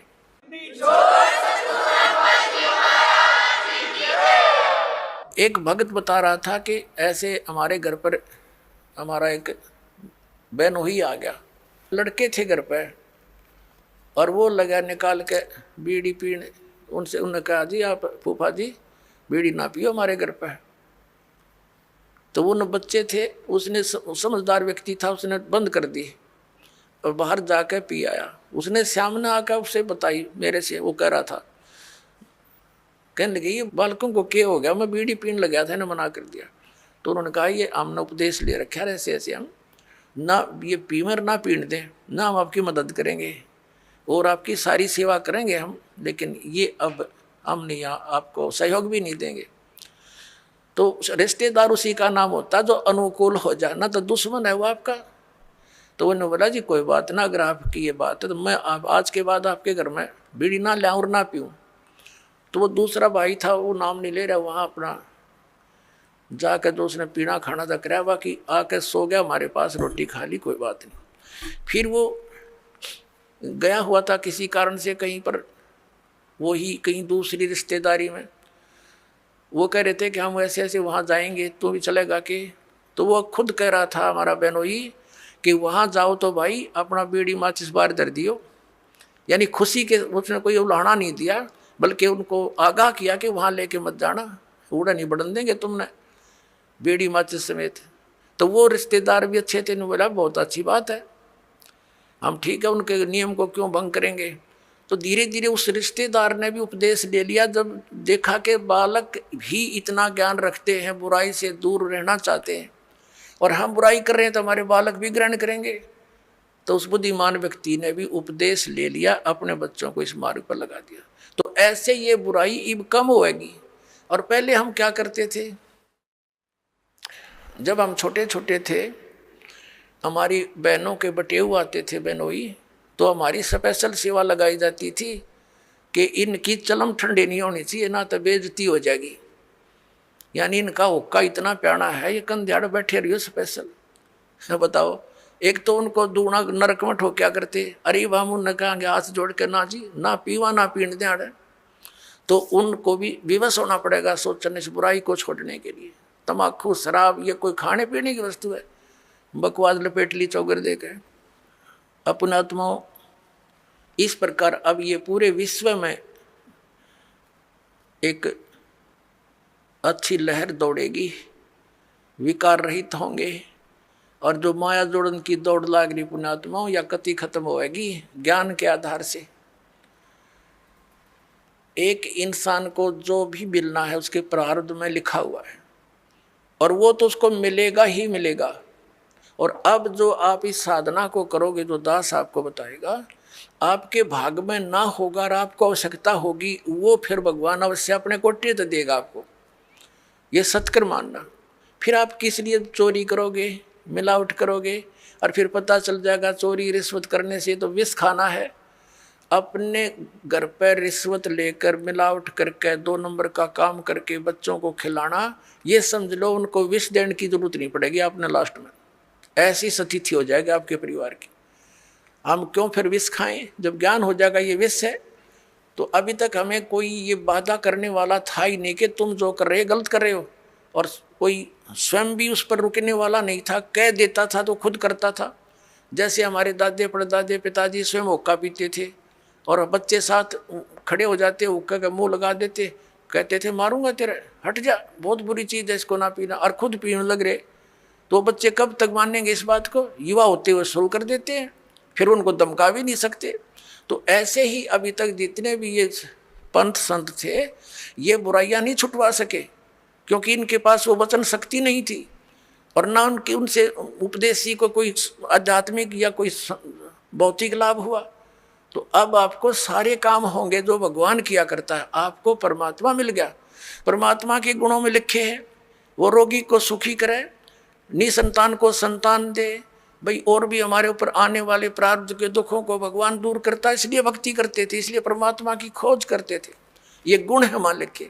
जैसे बिजली के गुण हैं, बिजली के गुणों में लिखा है कि बल्ब भी जलेगा, ट्यूब भी जलेगी, पंखा भी चलेगा, कूलर भी चलेंगे, और पशुओं का चारा काटने की मशीन भी चलेगी, आटा पीसने की चक्की भी घुमाती है वो। तो ये गुण हैं, लेकिन वो गुण कब होंगे, जब उसका कनेक्शन मिल जाएगा, तब वो फल देगी। तो पुण्यात्माओं, जैसे ये पहले जितने भी संत पंथ हैं, ये शास्त्र विदिता का मनमाना आचरण हमें दे रहे थे।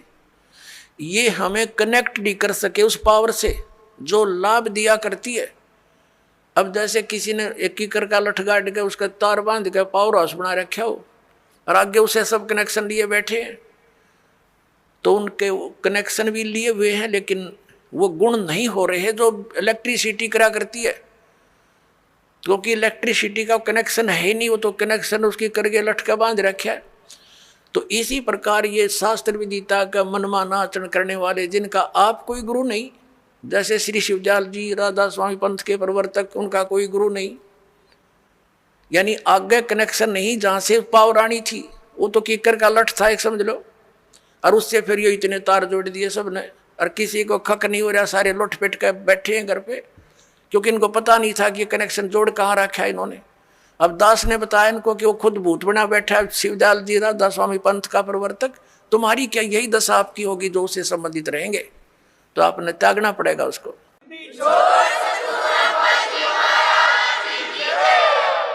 और दास बताता हमारा कनेक्शन कहाँ से है। परमेश्वर कबीर देव जी जो जुलाहा धारण कहलाते थे, ये पावर हाउस हैं, ये अनंत कोट ब्रह्मांड के स्वामी हैं, और वहीं से हमारा पावर जुड़ा हुआ है। आदरणीय गरीबदास साहिब जी सीधे कबीर साहिब से जुड़े हुए थे, उनके शिष्य हुए सीधे, परमात्मा ने आकर उनको सतलोक दिखाया और वापस छोड़ा। उसके बाद गरीबदास जी के पास शीतल दास जी, और उसके बाद हमारे गुरु जी। हमारा कनेक्शन जुड़ा हुआ उस पावर हाउस से, कनेक्टेड तार हैं सारे, और वो पावर आपके पास पहुंच रही है। आप सबको लाभ होगा ना, कैसे हो, पावर का तो गुण है, वो लाभ देगी ही देगी आपको। तो इस प्रकार पुण्यात्माओं, आप जी अब सुखी भी होगे, बुराइयों से भी बचोगे, क्योंकि आपको ज्ञान हो जाएगा। परमात्मा कहते हैं जब तक बच्चा अबोध रहता है, एक छोटे से बालक ने क्या देखा, पिताजी शराब पीता था, दादाजी भी घुट्टी लगाता था, दादाजी वो एक पशुओं का भूस भर रखा था तूड़ा एक कोठे में, दादाजी दूसरे स्थान पर शराब की बोतल पी के बाकी बची उसमें छुपा देता था, और पिताजी दूसरी साइड में छुपा देता था। बच्चे देखा करते थे। एक दिन उस बच्चे ने सोचा पिताजी पीओ दादा पीओ, तो बढ़िया चीज़ होगी, तू भी पी ले। उसमें कीड़े मारने की दवाई थी, कोई विष था, वो बोतल भी उस तूड़े में दाबे रखी थी। उस बच्चे ने हाथ उठ मारा, किसी कोई पावे वो मैं भी पीऊँ, वह कीड़े के जो तेल था मारने के जो विष था वो हाथ लग गया, गाल का कप में पी गया। 5-10 मिनट बाद छोड़े पड़ मरिया पाया। सुन देखा और बोतल धरी कप रखा। तो पुण्यात्माओं, और जब उस बच्चे को ये पता हो जाएगा कि ये तो विष है, हाथ भी ना लावर, दूसरा नबीनों का दूर रहियो भाई, ये तो मर जाएगा इससे। तो पुण्यात्माओं, परमात्मा हमें ये आगाह कराते हैं कि कौन सा विष है कौन सा अमृत है। और जब आपको ये ज्ञान हो जाएगा फिर बताते हैं, जैसे किरका जहर का रंग होरी हो, कहो कौन तिस खावे राम रंग होरी हो। होरी माने खुशी। जैसे कहीं पर विष का कण भी गिरा हो और आपको पता चल जाए ये विष का कण है, कहते उस कण को भी कौन खाओगा? किरके को उठा के दूर गिर का होगा, मिट्टी में दाब देगा और हाथ धोएगा, कहीं हमें प्रभाव ना कर जाए। तो परमात्मा कहते हैं, जैसे किरकार जहर का रंग होरी हो, कहो कौन तिस खावे राम रंग होरी हो। यानी भगवान के रंग में हम इसे रंग जाएंगे और फिर होरी होरी माने खुशी खुशी होगी हमारे घर में। इस प्रकार हम इन बुराइयों से बचेंगे और फिर सपने में भी नहीं कर सकते। सचकर मान लियो पुण्यात्मा, आपके आसपास भी कोई किसी का धन पड़ा होगा, विष दिखाई देगा और कोशिश करोगे उसको उठा करके भाई किसका है कहाँ पर है, आप या उठाओगे ही नहीं। और चोरी तो बहुत दूर की बात, मिलावट करना, रिश्वत लेना। किस लिए लेते हैं हम रिश्वत? किस लिए लेते हैं हम ये 2 नंबर का काम? किस लिए करते हैं? बड़ी कोठी हो, फिर दो बेटियां, उनकी शादी करनी, उसमें कई लाखों रुपए का दहेज देना है। यही 2 कारण है हमारी ये। और बड़ी कार हो, ये 3 कारण हैं जो हमें इस सब बुराइयों की तरफ खींच रहे हैं। तो हमने अपने बुद्धिमत्ता के साथ और तत्व ज्ञान के आधार से इनको बिल्कुल कम करना है। अब लड़कियों को कैर बना रखा हमने, 2 बेटी होगी सारा कुनबा रोने लग जाता है। क्या होगा? क्यों? क्योंकि उनके ब्याह में खर्चा गणा करने लगे हम। ये समाज में बकवाद भर दी इन पिक्चरों ने। तो अब हमने इसको खत्म कर देना है। बेटी का ब्याह करना है, सिंपल वे से करो। विवाह तो भगवान करके भेजा है, संयोग वही जोड़ता है। माँ बाप 2-2, 3-3 साल धक्के खाए जाते हैं, संस्कार नहीं होता, परमात्मा 1 मिनट में कर देता है। तो वो मालिक का किया हुआ होता, उसको हमने सिर्फ उनको मिलन करना बच्चों का, परमात्मा की वाणी बोल दे और सिंपल साधारण तरीके से उनका विवाह करो जाओ, कभी कुछ नहीं दे। और बच्चों को भी ये ज्ञान हो जाएगा कुछ दिनों में कि परमात्मा देगा, उससे पूरा, उससे हमारा सफलता होगी। माँ बाप के दिए हुए से कभी सफलता नहीं होगी। अब हम कितना दे सकते हैं अपने बच्चे को? ये क्या माँ बाप आजीवन उसको दे सकता है सारे इतना दहेज में? नहीं दे सकता। बच्चा अपना करे और खाओ, भगवान पर आश्रित रहे, फिर भगवान देगा तब सफलता होगी। तो ये बकवाद हमने घर करी देखम देखा, अब इसको त्यागेंगे कति, सिंपल मकान बनावांगे। आज कोठी गार्डन पे 5-10 लाख रुपये की इधर उधर से कर लिए, कोठी बना दी हैं, और फिर मृत्यु होगी, वह कोठी नौकी न रहेगी। आप कुत्ता बन के उसकी गली में बैठा छाया में, और वहाँ भी ना बैठने देखो, आते मारेगा लठ। तो हमने इतना ही काम करना है जो हमारा भक्ति में बाधक ना हो। हम सारा जीवन किले बनाने में, कोठी खरीदने के चक्कर में 100 पाप कर बैठते हैं, वो पाप हमारे साथ चले जाते हैं, वह कोठी और कार यही रह जाती है। तो इस ज्ञान के आधार से आप जी ने सबसे पहले तो हमने इस विवाह की क्रियाओं को बदलना पड़ेगा। उसके बाद फिर हमने इन कोठियों की जरूरत क्या है? एक सिंपल मकान बनाओ जो भगवान ने आपको दे रखा है, अवश्य बनाओ, ठीक, गर्मी सर्दी से बचने के लिए। और समय की, वर्तमान की जो आवश्यकताएं हैं, आपको कार भी चाहिए, मान ले स्पीड अच्छी होगी जमाने की, मोटरसाइकिल चाहिए। आप विश्वास करना, परमात्मा आपको वो भी देगा, लेकिन सदुपयोग के लिए उसमें परमात्मा की कैसेट ला के चले, उसके अंदर भगवान की टेप चलावे, मालिक की चर्चा करता जावे और आवे, तो वो आपको सबको दे सकता है। मालिक के घर में किसी चीज की कमी नहीं, लेकिन दुरुपयोग ना हो।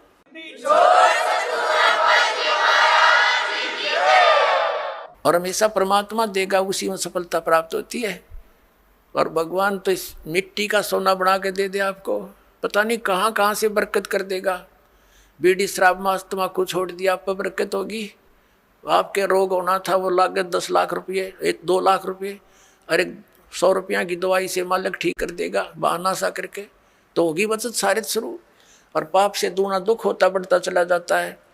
एक पैर में थोड़ा सा दर्द होया था एक व्यक्ति के, नो का टांग कट के पीछा छूटा, और अब नाम लेने के बाद डॉक्टर सलाह देते हैं कि टांग कटती अगर तो 2 दिन लेट हो जाता था।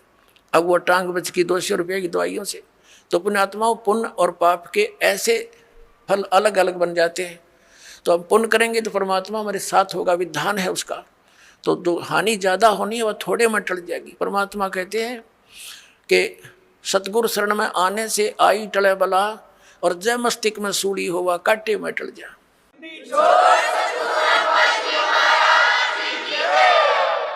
यदि हमारे प्रारब्ध के अंदर मृत्यु होनी हो तो परमात्मा कहते हैं कांटा लग जाने से उसको इतने में ही आपके उस पाप को वो परमात्मा कैंसिल करवा देगा। तो इसलिए भगवान की खोज हम किया करते थे। तो पुण्यात्माओं, हमारे जो अध्यात्म गुरु थे वो तत्व ज्ञानहीन और हमारे सदग्रंथों से अपरिचित थे। पहले पवित्र हिंदू धर्म से पहले कोई मजहब नहीं था। जो कोई भक्ति या तो करता नहीं था, करता था तो वेदों अनुसार ही करता था। पवित्र हिंदू धर्म का उत्थान आदि शंकराचार्य जी से माना जाता है। आज से 2520 वर्ष पूर्व उनका जन्म हुआ, यानी ईसा जी से 508 वर्ष पूर्व। उसके बाद ही ईसाई धर्म का उत्थान हुआ। ईसा जी का जन्म आज से 2012 वर्ष पहले हुआ, और उस ईसाई धर्म के बाद ही मुसलमान धर्म का उत्थान हुआ। लगभग 1400 वर्ष उसको हुए हैं। हमारा जन्म पवित्र हिंदू धर्म में हुआ। हिंदू धर्म के जो सदग्रंथ माने जाते हैं, पवित्र चारों वेद, पवित्र श्रीमद् भगवत गीता, पवित्र पुराण, और हमारे जो आचार्य शंकराचार्य और ये मंडलेश्वर जो हिंदू धर्म के गुरुजन ये कहते थे कि हम पुराणों, वेदों और गीता अनुसार तुम्हें ज्ञान दे रहे हैं, और इनको कख भी पता नहीं था पुराणों, वेदों और गीता जी का। अब आपको थोड़ा सा ज्ञान देते हैं कि श्रीमद् भगवत गीता जी का ज्ञान किसने बोला। पुण्यात्माओं, इसको तत्व ज्ञान कहते हैं। अब ये ज्ञान तो सबने पता है, किसी से पूछ लो तुरंत उत्तर दे देता है कि श्रीमद् भगवत गीता का ज्ञान किसने बोला? श्री कृष्ण जी ने बोला। पुण्यात्माओं, यदि इतना ही कहने से बात बन जाती तो फिर गुरुओं की आवश्यकता क्या थी इन सदग्रंथों को समझने की। श्रीमद् भगवत गीता के अंदर श्री कृष्ण जी का तो रोल ही नहीं कहीं पर भी। हाँ पुण्यात्माओं, ये वचन सुनोगे तो उठपटांग लगेगी आपने, क्योंकि आप जी ने ऐसे गुरु मिले जिन आज तक यो ज्ञान निर्णय करके बताया ही नहीं। जब तक हम सृष्टि रचना से परिचित नहीं होते तब तक हम इस पॉइंट को नहीं समझ सकते जो दास अब क्लियर करने जा रहा है। सृष्टि रचना के विषय में स्वयं परमेश्वर ने आके बताया है, कबीर साहब ने। यहाँ सृष्टि रचना तो नहीं सुनाऊंगा, लेकिन थोड़ा सा हिंट सदग्रंथों का दे करके और श्रीमद् भगवत गीता का ज्ञान किसने दिया वो बताएंगे। श्रीमद् भगवत गीता अध्याय नंबर 15 के श्लोक नंबर 16 और 17 में 3 पुरुष हैं, एक सरपुरुष, एक अक्षर पुरुष, एक परम अक्षर पुरुष है। 17वें श्लोक में जो कहा है कि उत्तम पुरुषत्व ने वो परम अक्षर पुरुष है, उसके विषय में गीता जी अध्याय नंबर 8 के श्लोक नंबर 1 में अर्जुन ने पूछा कि आपने जो 7वें अध्याय के 29वें श्लोक में जिस तत्ब्रह्म के विषय में जानकारी दी है कि उसको जानकर फिर प्राणी केवल जरा और मरण से ही छूटने का प्रयत्न करता है, तो किम तत्ब्रह्म 8वें अध्याय के गीता जी के प्रथम श्लोक में प्रश्न किया अर्जुन ने। गीता ज्ञानदाता ने 8वें अध्याय के 3रे श्लोक में उत्तर दिया कि वो परम अक्षर ब्रह्म है। तो पुण्यात्माओं, ये सरपुरुष कौन है? ये स्वयं ब्रह्म है, ये काल है, ये गीता ज्ञान बोल रहा है। अक्षर पुरुष कौन है? जो 7 संग ब्रह्मांड का स्वामी है, उसका यहाँ कोई रोल नहीं है। इसलिए हमारे इस अध्यात्म ज्ञान में इस पृथ्वी लोक पर विशेषकर 2 पुरुषों का, 2 भगवानों का रोल है। एक तो इस सरपुरुष यानी ब्रह्म का, जो श्री कृष्ण जी में प्रवेश करके गीता जी का ज्ञान बोल रहा है, जिसने ज्ञान बोला। और दूसरा परम अक्षर ब्रह्म है जो उत्तम पुरुष तु अन्य परमात्मा इति उदाहरते, यह लोक चरमावि से विवर्ती अवय ईश्वर है। गीता जी अध्याय नंबर 15 के श्लोक नंबर 17 में। और 8वें अध्याय के तीसरे श्लोक में गीता ज्ञानदाता स्वयं कहता है वो परम अक्षर ब्रह्म है। तो ये गीता ज्ञानदाता 8वें अध्याय के 13वें श्लोक में कहता है कि ओम इति एकाक्षरम ब्रह्म व्यवहारण माम अनुस्मरण यह प्रयाति तदन देहम स याति परमागति। मुझ ब्रह्म का केवल एक ओम मंत्र है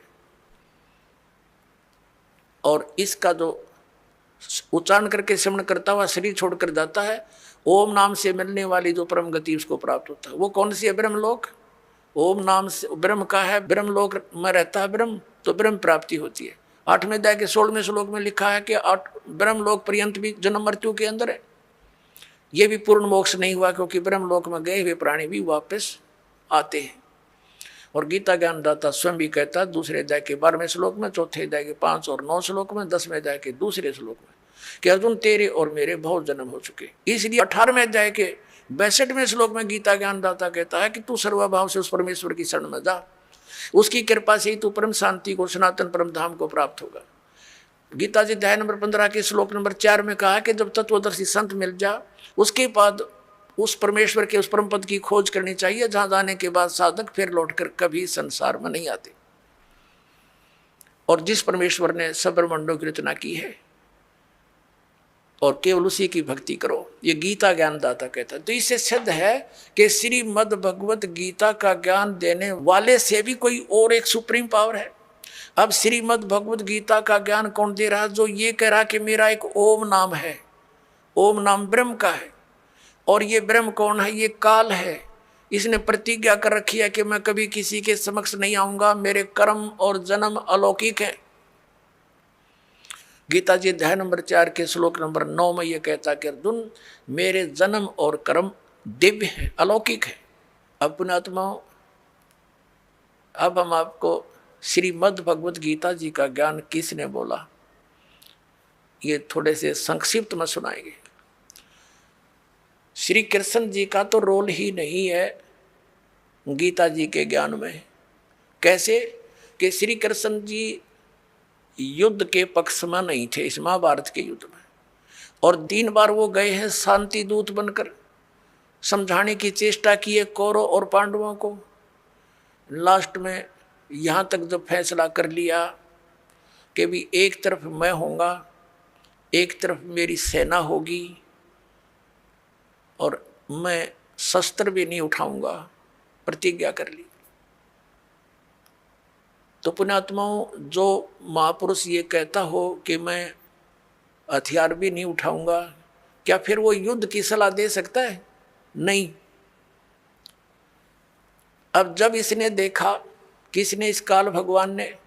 ये गीता जी अध्याय नंबर 7 के श्लोक नंबर 24 और 25 में स्पष्ट करता है कि मैं अपनी योग माया से छुपा रहता हूँ, मैं कभी किसी के समक्ष नहीं होता। ये मेरा अटल अनुतम, अवय अनुतम यानी घटिया अटल नियम है। इससे घटिया और क्या होगा? जो पिता अपने पुत्रों के सामने नहीं आता उसमें कोई दोष है? तो इस कारण इस प्रकार वो स्पष्ट करता है कि मैं अपनी योग माया से छुपा रहता हूँ और मुझ अव्यक्तम व्यक्तिम आपनम मनन्ते, मुझ अव्यक्त को मैं तो अव्यक्त रहता हूँ और मुझे कृष्ण मान रहे हैं ये मूर्ख जन समुदाय। I am not Krishna, Gita ज्ञानदाता कहता है। अब ये इसके जन्म और कर्म कैसे अलौकिक है? पुण्यात्माओं, ये काल जो है, जैसे आप जी ने श्री शिव पुराण के अंदर इस विद्वेश्वर संहिता के अंदर देखा, आपको दिखाएंगे, तो उसके अंदर क्या लिखा है कि ब्रह्मा और विष्णु जी का आपस में इसी बात पर युद्ध हो गया। ब्रह्मा जी कहते हैं विष्णु जी के मैं तेरा जनक हूँ, मैं तेरा बाप हूँ, तेरी उत्पत्ति मैंने की है। विष्णु जी कहते हैं मैं तेरा बाप हूँ, तेरी उत्पत्ति मेरी नाभि कमल से हुई है। इसी बात पर इनका युद्ध हो गया। इसको समाप्त कराने के लिए इनके पिता, जिसने यह गीता का ज्ञान बोला, ये इनका पिता है, ये काल रूपी ब्रह्म सदा शिव यही है। इसने इन दोनों के बीच में एक तेजो में लिंग खड़ा कर दिया, स्तंभ, और बहुत लंबा चौड़ा। ये ऊपर नीचे घूमने लगे, उसका और छोर प्राप्त करने के लिए युद्ध बंद हो गया। फिर ये स्वयं अपने पुत्र शिव का रूप धारण करके खड़ा हो गया। फिर इनको समझाने लगा कि तुम भगवान नहीं हो, यू आर नॉट गॉड, तुमने अपने आप को इस मान लिया, जैसा कि आपको बहुत बार दिखाया है दास ने।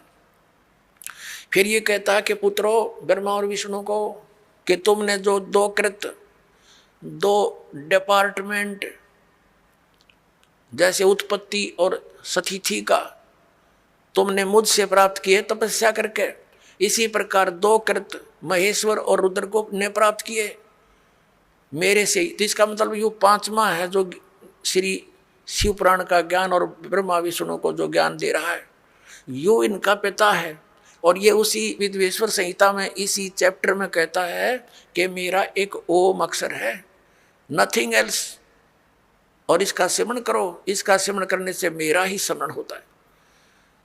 तो इससे सिद्ध हो गया कि जो शिव पुराण के विद्वेश्वर संहिता के अंदर बोल रहा है वो काल है, और वो शिव रूप बना के खड़ा हो गया।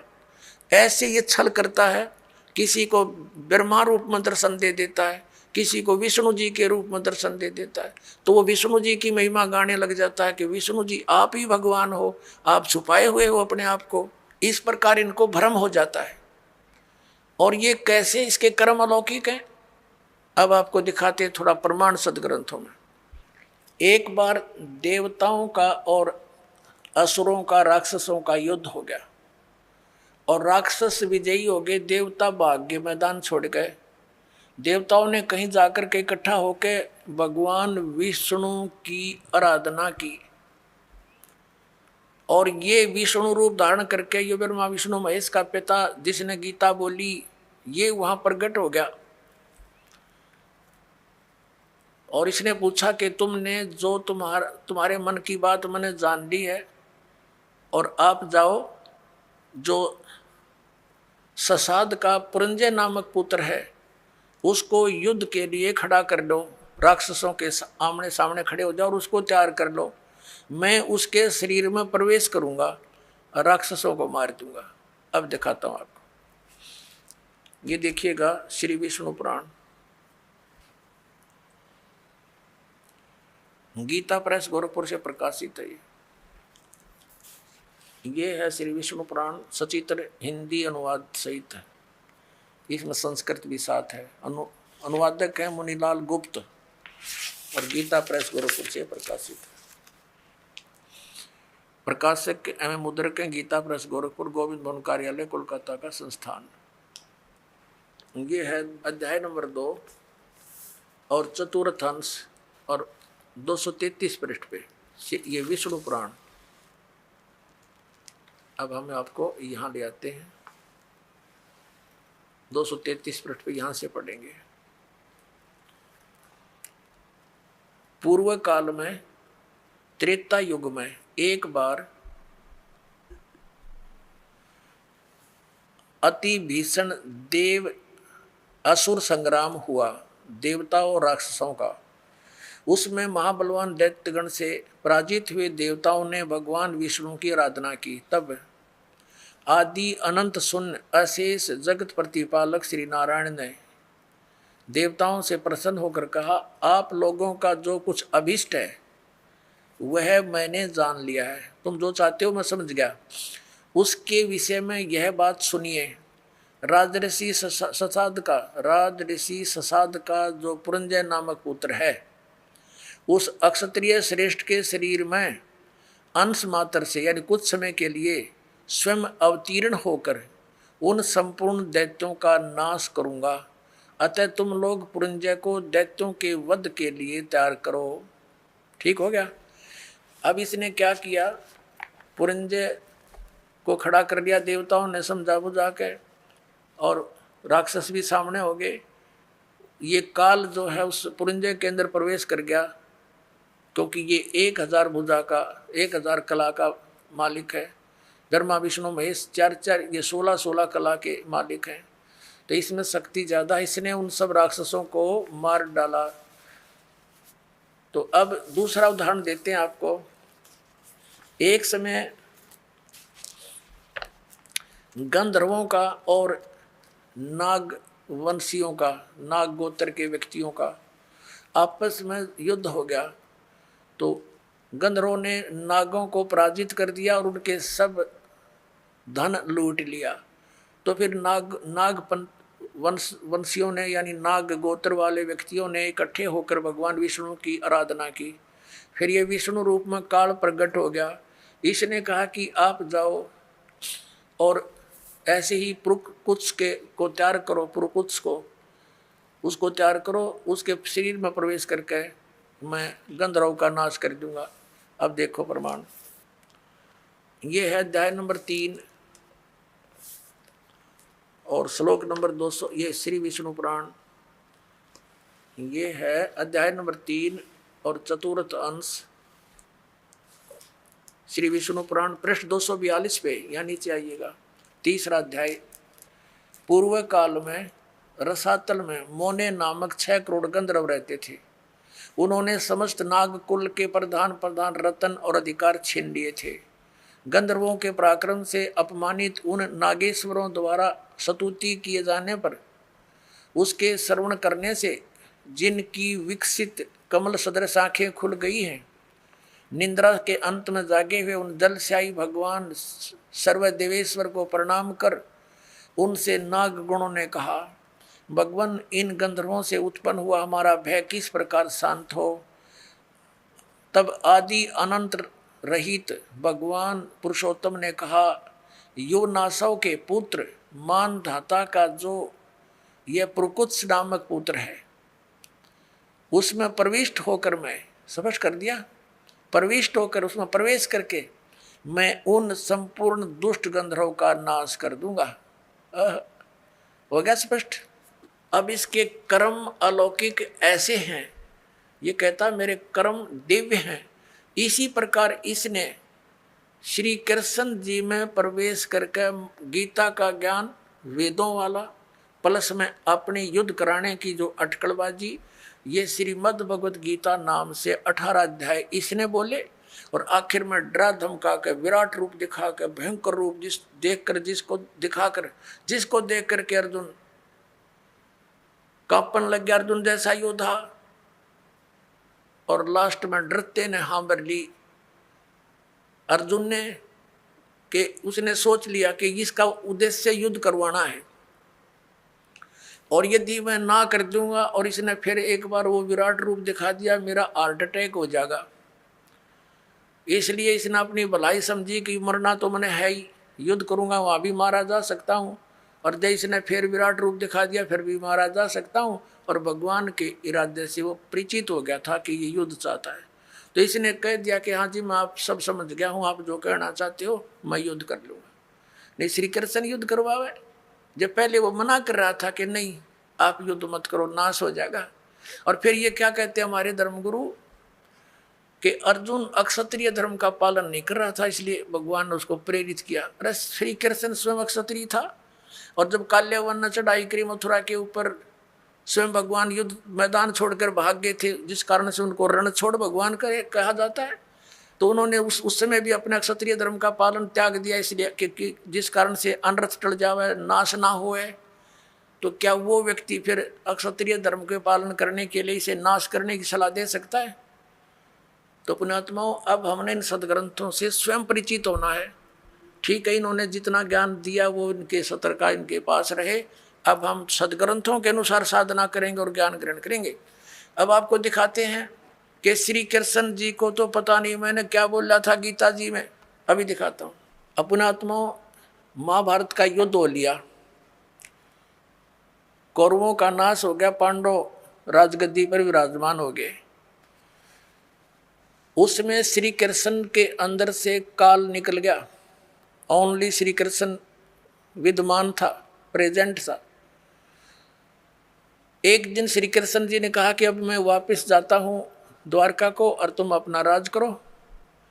अर्जुन ने कहा कि भगवान आप हमें कुछ सत्संग अध्यात्म ज्ञान सुना कर जाओ, क्योंकि आप हमारे गुरु हो, एक सत्संग करके जाइयो। जब श्रोतागण सामने बैठे थे, अर्जुन और कृष्ण वहाँ पर टहल रहे थे, सत्संग का समय के इंतजार करे थे, श्रद्धालु आ रहे थे।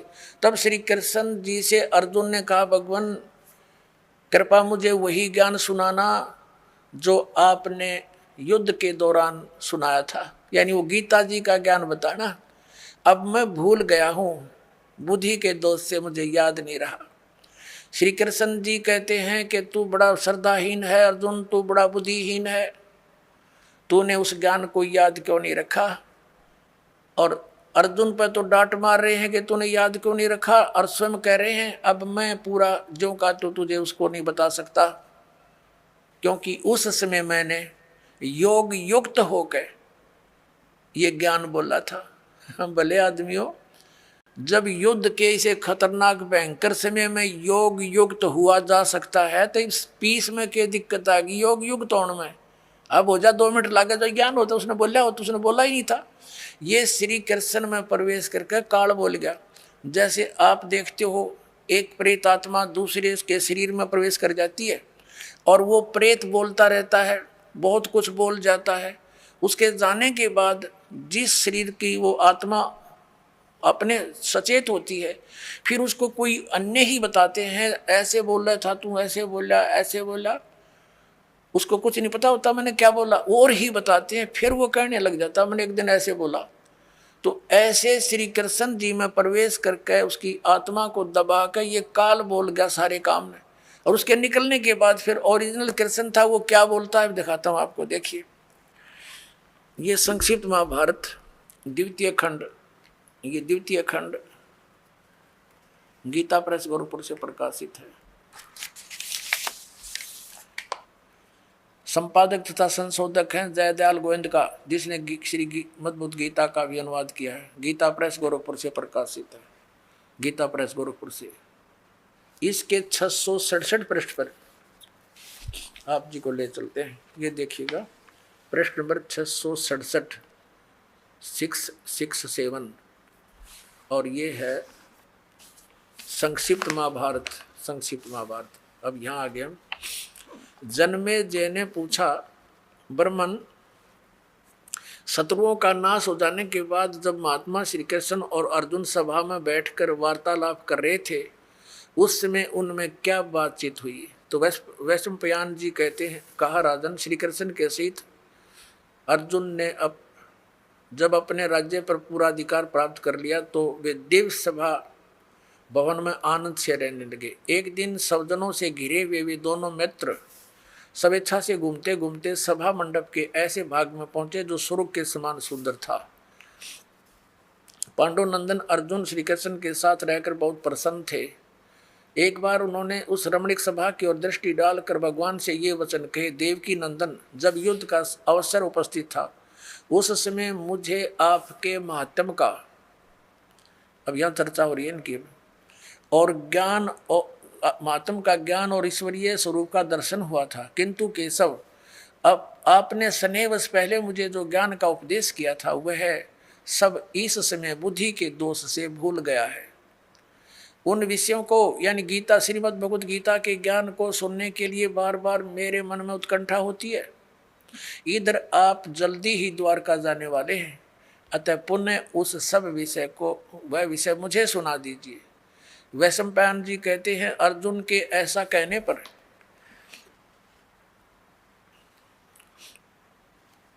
वक्ताओं में श्रेष्ठ महातेजस्वी भगवान श्री कृष्ण ने उन्हें गले से लगाकर इस प्रकार उत्तर दिया। श्री कृष्ण बोले, अर्जुन, उस समय मैंने तुम्हें अत्यंत गोपनीय विषय का श्रवण कराया था, अपने स्वरूप भूत धर्म सनातन पुरुषोत्तम तत्व का परिचय दिया था और नित्य लोकों का भी वर्णन किया था। किंतु तुमने जो अपनी नासमझी के कारण उस उपदेश को याद नहीं रखा, यह जानकर मुझे बड़ा खेद हुआ है। उन बातों को अब पूरा पूरा स्मरण होना संभव नहीं जान पड़ता। पांडुनंदन, निश्चय तुम बड़े श्रद्धाहीन हो, तुम्हारी बुद्धि अच्छी नहीं जान पड़ती।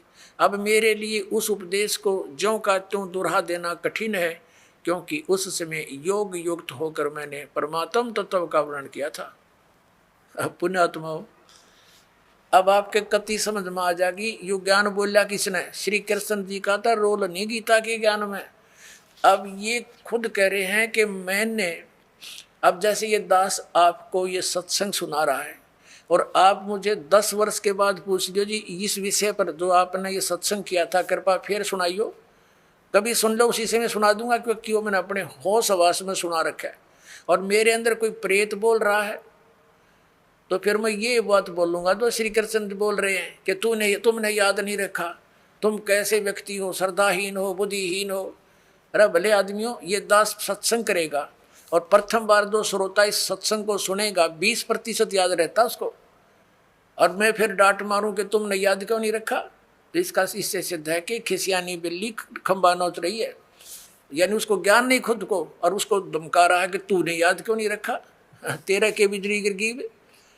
अब तो आपको क्या हो गया, जब ऐसे भयंकर युद्ध के समय में आदमी योग युक्त हो सकता है, तो शांत है, सब तरह से बिल्कुल पीस ऑफ माइंड है, आराम से योग युक्त हो सकते हैं। भाव कहने का ये पुणात्माओं, श्री कृष्ण जी का तो रोल ही नहीं था गीता के ज्ञान देने में। अब श्रीमद् भगवत गीता का ज्ञान दिया किसने है, ये काल ने दिया। गीता जी अध्याय नंबर 11 के श्लोक नंबर 32 में स्वयं कहता है कि अर्जुन मैं काल हूं और देख तेरे सामने ये मेरा वास्तविक रूप है, और इस रूप का यानी जो मैंने अब तुझे ये रूप दिखा है, इस रूप का पहले ना तो किसी ने पहले दर्शन हुआ ना आगे कोई कर सकता, ये तेरे ऊपर रहम करके मैंने ये अपना विराट रूप दिखा। पुणात्माओं, यदि श्री कृष्ण जी बोल रहे होते गीता तो ये शब्द नहीं कहते कि ये मेरा विराट रूप पहले किसी ने नहीं देखा, क्योंकि श्री कृष्ण जी तो अपना विराट रूप कौरवों की सभा में दिखा चुके थे। उस विराट में दिन रात का अंतर है। पुणात्माओं, एक तो 60 वाट का बल्ब हो, ट्यूब हो, और एक हो 1000 वाट की, तो कितना अंतर है, ट्यूब दोनों है, लेकिन वो 1000 वाट वाली 60 वाट वाली से भिन्न होती है। तो इसी प्रकार इन दोनों ने ही विराट रूप दिखाया था, उसमें भिन्नता थी। और ये शब्द श्री कृष्ण जी नहीं कह सकते कि पहले किसी ने नहीं देखा और आगे कोई नहीं देख सकता। तो इससे सिद्ध है गीता ज्ञानदाता श्री कृष्ण नहीं, उसके अंदर प्रवेश करके काल बोल रहा, वो 1000 भुजा का भगवान है, 1000 कला का है, सहस्रा बाहु। अब 11वें अध्याय के 21वें श्लोक में अर्जुन कहता है कि हे सहस्रा बाहु, हे 1000 भुजा वाले भगवान, अपने उसी चतुर्भुज रूप में आ जाओ, क्योंकि वो श्री कृष्ण मान रहा था उसको, और श्री कृष्ण इज विष्णु, विष्णु जी जो है ये 4 भुजा के भगवान है। अब इस दास की नजरों से आपको पता चलेगा कि श्रीमद् भगवद गीता का ज्ञान किसने बोला। और दूसरा और अन्य प्रमाण एक ये है कि श्री कृष्ण तो अर्जुन के साले थे, श्री कृष्ण की बहन अर्जुन को ब्याही थी सुभद्रा जी, अपने साले को पहचानने से भूल गया। वो श्री कृष्ण नहीं था, वो श्री कृष्ण से बाहर निकल कर वो काल देख रहा था, ऐसे भयंकर रूप दिखाया, और श्री कृष्ण अलग खड़े हैं, ओझल हो गए उसके प्रकाश में, तेज में।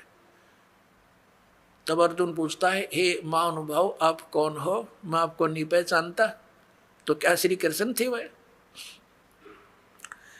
और भी ढेर सारे प्रमाण हैं कि श्री कृष्ण जी ने गीता का ज्ञान नहीं कहा। श्री कृष्ण जी ने पहले कभी काल नहीं कहा अपने आप को, बाद में कभी काल नहीं कहा। श्री कृष्ण जी के पास तो ये जितनी गौवें थी, ग्वाल बाल थे, गोपियाँ थी, सब आकर के प्यार पाते थे, उसकी तरफ देखते रहते थे, निहारते रहते थे। क्या वो काल हो सकते हैं? तो पुण्यात्माओं, श्रीमद् भगवद गीता का ज्ञान इस सरपुरुष ब्रह्म ने दिया, जो ब्रह्मा विष्णु महेश का पिता है, और इसी को हमारे धर्मगुरु इसी को परम ब्रह्म बोलते हैं, इस काल को, कि ये मूर्ति रहित है, ये आकार में आया तो सदाशिव बन गया, ब्रह्मा जी बताते हैं। और फिर इसने अपने शरीर से एक स्त्री की निकाली अपने शरीर तक, जो इसके श्री अंग से अलग होने वाली नहीं थी। वो कौन थी? वो दुर्गा थी, वो परमेश्वर ने निकाली थी इस काल के पेट तक, जो आपको सृष्टि रचना में बहुत बार बताया और सुनाया गया है। तो ये श्री शिव पुराण के अंदर आप देखते हो, रुद्र संहिता के अंदर आपको कल भी दिखाया था और भी दिखाएंगे समय आने पर। तो उसके अंदर स्पष्ट है कि श्री दुर्गा जी से और श्री शिव यानी इस कसत काल रूपी भगवान से विष्णु जी की उत्पत्ति हुई, इन दोनों के सृष्टि क्रम से, और ऐसे ही ब्रह्मा जी की उत्पत्ति की। और फिर विद्वेश्वर संहिता में ये आपने देख लिया 5 बोलने वाला ये अलग है, और शिव विष्णु ब्रह्मा और रुद्र ये चारों को ये उपदेश दे रहा है। तो ये काल रूपी ब्रह्म जो है इसने गीता जी का ज्ञान बोला, और इसने अपनी स्थिति बताई कि तेरे और मेरे बहुत जन्म हो चुके अर्जुन, तो नहीं जानता मैं जानता हूँ। और इसलिए परम अक्षर ब्रह्म की तरफ 18वें अध्याय के 62वें श्लोक में इसने कहा है, यदि तूने पूर्ण मोक्ष चाहिए, परम शांति की अवस्था चाहिए, तो उस परम अक्षर ब्रह्म की शरण में जा, उसकी कृपा से ही तू परम शांति को और सनातन परम धाम को प्राप्त होगा। फिर उसके लिए ऑप्शन छोड़ दिया कि उसके लिए तत्वदर्शी संतों की खोज कर, वो संत जैसे बताएं तू वैसे भक्ति कर, तब तेरा पूर्ण कल्याण होगा। बोलो सतगुरुदेव।